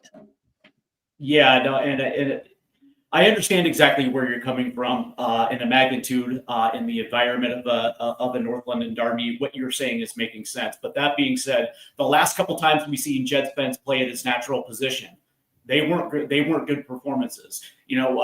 As a matter of fact, I think it was that Wolves game where he was actually routinely beat around the corner on the right side, and a lot of that is because the focus for Jed Spence has been on the left-hand side.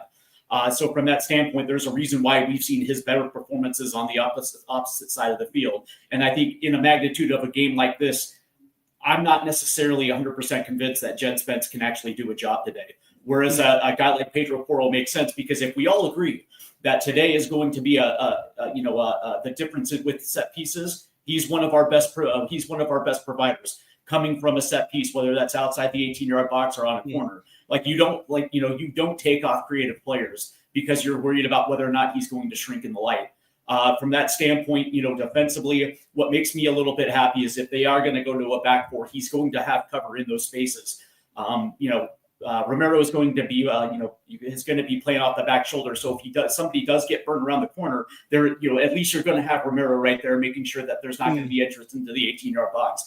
Me personally, I actually think this is going to be a match where we're going to need Pedro Porro's creativity and his service into the box when it comes to set pieces, whether that's on the run of play, or the counter, or whatever the case may be. Me personally, I just don't think this is a game where you play Jets Mets.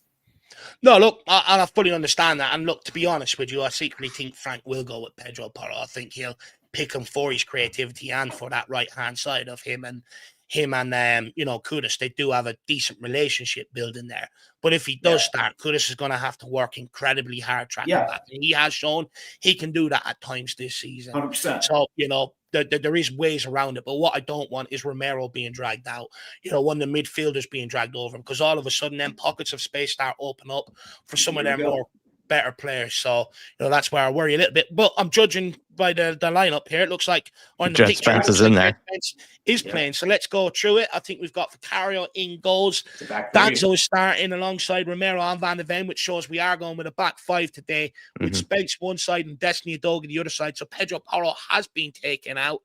In the midfield, then we have João Paulinho, Bentancur, and who's the third midfielder here? Could be Kudus in there or Odebear potentially, and it looks like Richarlison's in the team and Kudus is in the team. So maybe it could be like a 5-2-3 or it looks like then 3-4-3, however you want to look at it. Looks like Odebear will operate off the left, or he could go through the middle. You're not sure. Sorry.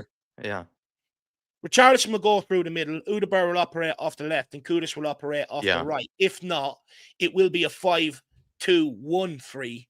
With maybe Richarlison and Odebear up top, and Kudus maybe operating in that calm, or Odebear operating in that sort of calm, the way Sarr did against PSG. Yeah. That would be my guess with it. I don't think he'll go 3 across the front.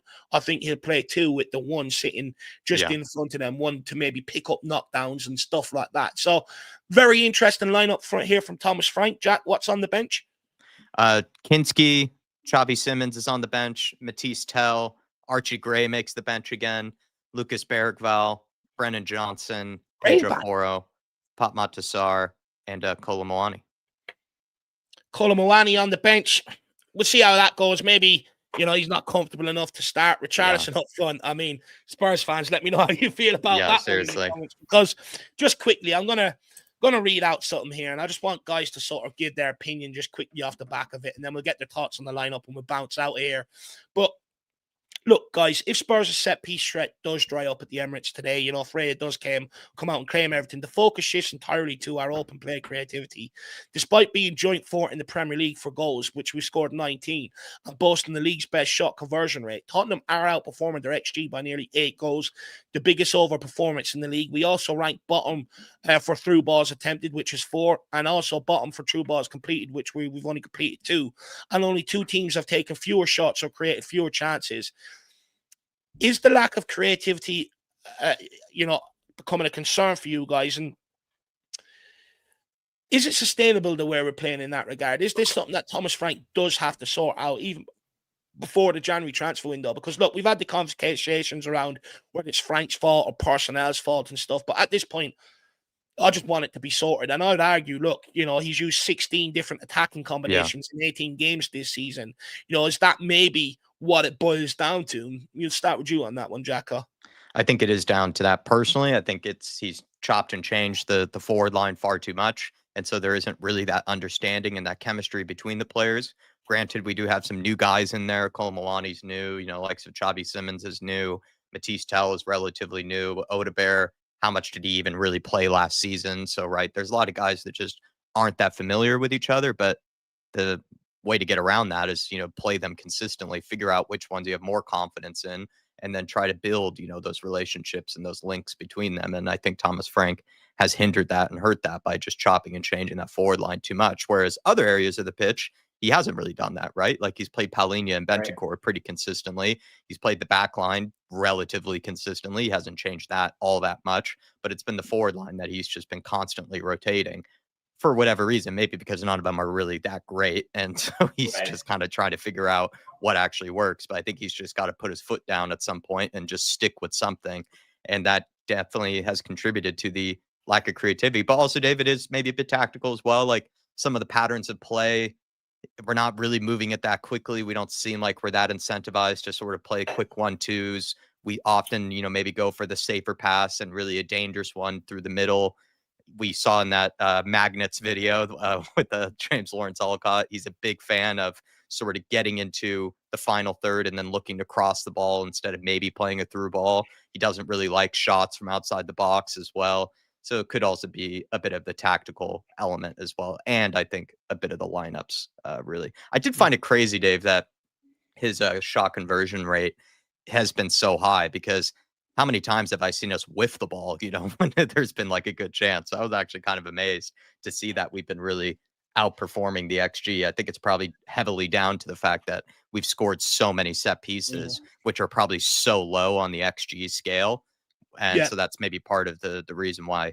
I'm not even making that as an excuse, just saying, like, I think from open play, we're dreadful. And the goals we do score from are probably really low on the XG scale. And I just found that amazing because, like, the stat would suggest we're a clinical team. I don't think we're a clinical team at all. Our most clinical players are center backs and our midfielder. So like, that's what I found.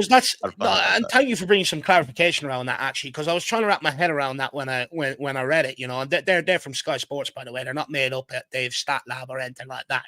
They are genuinely from Sky Sports, which I tend to trust. But I was trying to wrap my head around it because I'm like, well, there's 3 or 4 players that have kicked fresh air, over the course of this season. And if they would have made connection with the balls, 6 yards out, it's probably going in. So I was trying to wrap my head around it. So, you brought some clarity around that. Thank you very much. So fair play to you, Jack, on that. We don't create a lot of chances. So that's also probably why the XG is, such a big difference. So even though we have the chances we have created, and I've seen us completely whiff them, at the same time, like how you've said this many times, Dave, how many of those opportunities do we really create a game? Not that many.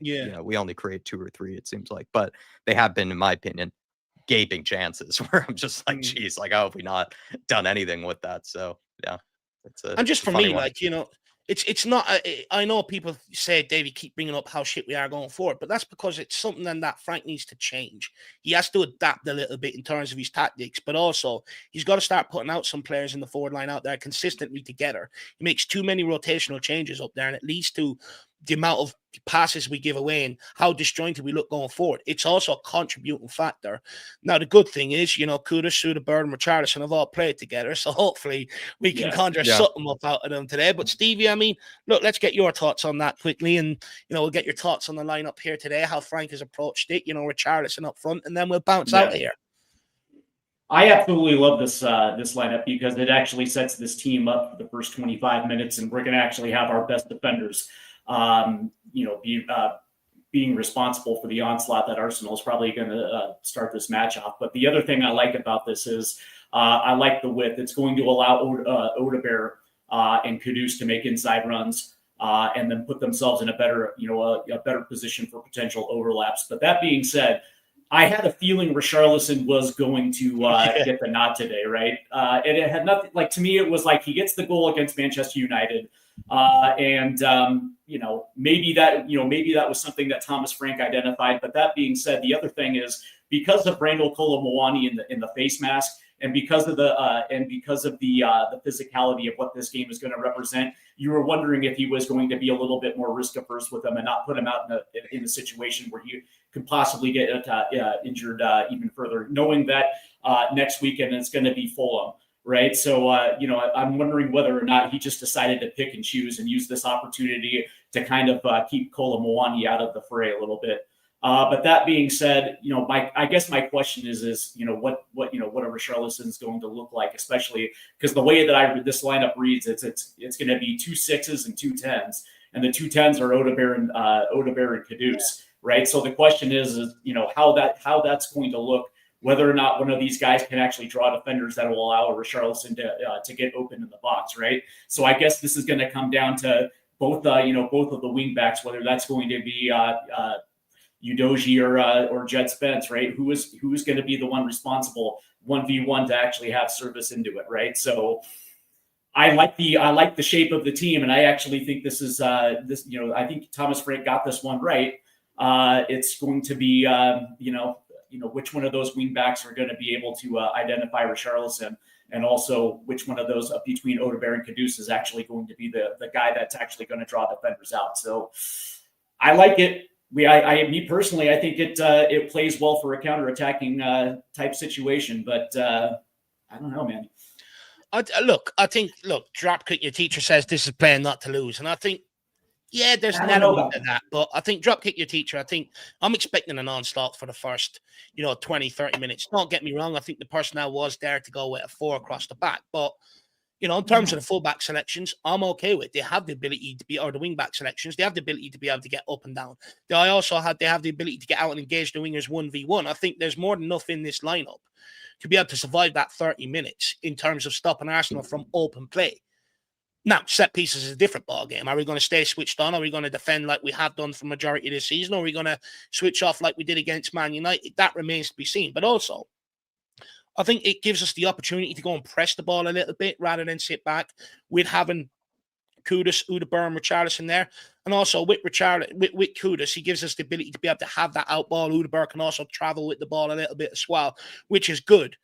It all just really hinges on Richarlison. Can he play like he did against PSG? Win headers, complete passes, hold up the ball, bring players into play, help us get up the pitch? Or is he going to start falling around the pitch like a bag of shit, ball bouncing off from left, right, and centre, which makes it very unpredictable to be able to get up near him and try and pick up that second ball and stuff. So it really all does hinder on what sort of level Richarlison is on today. First of all, keep the shirt on. When he takes it off, disasters happen. So if you can keep that on today, that'll be absolutely brilliant. But do you know what? I just have a sneaky suspicion for the Pigeon today. I feel like the word's against him. Yeah. And I feel like he's going to shit house a goal here today. So do you know what? I'm not going to write him off before it starts. At the end of the day, guys, this is a fucking North London derby. This is the biggest game of the year. Let's get behind the boys going into the game and let's see what we can make of it. But I definitely think this lineup should keep us in the game for about 50, 60 minutes. It gives us the opportunity to try and go and take the game off them, for the last half an hour of the game. So, guys, go and get your food ready. Go and get the drinks ready. Go and get the hats, the scarves, and everything else out. Sit there with your European trophies. Caress it like it's your missus. And we'll see you back here for the watch along in half an hour's time. By the way, guys, we did put Stevie's channel in here as well in the chat while he was speaking. So make sure you get across and check out Stevie as well at Stateside Footy. We'll see you back here not so long, half an hour's time. Thank you for joining us for the North London Derby build-up. Thank you for helping us with our nerves. Thank you to Lekena. Thank you to Daniel Larson, DJ Samuel, Rectus Madness, Faz Radfar, Reefer, Georgie Hill, Truepack, Thomas, and also the Big D as well. Really appreciate all your support, guys. Very, very generous. We'll see you back here in half an hour's time. Make sure we see you all back here for the big game and for the watch along. Come on, you Spurs. Come on, you Spurs. Big game, everybody. Champions of Europe. We know what we are, baby. Lock in. Lazewski forever.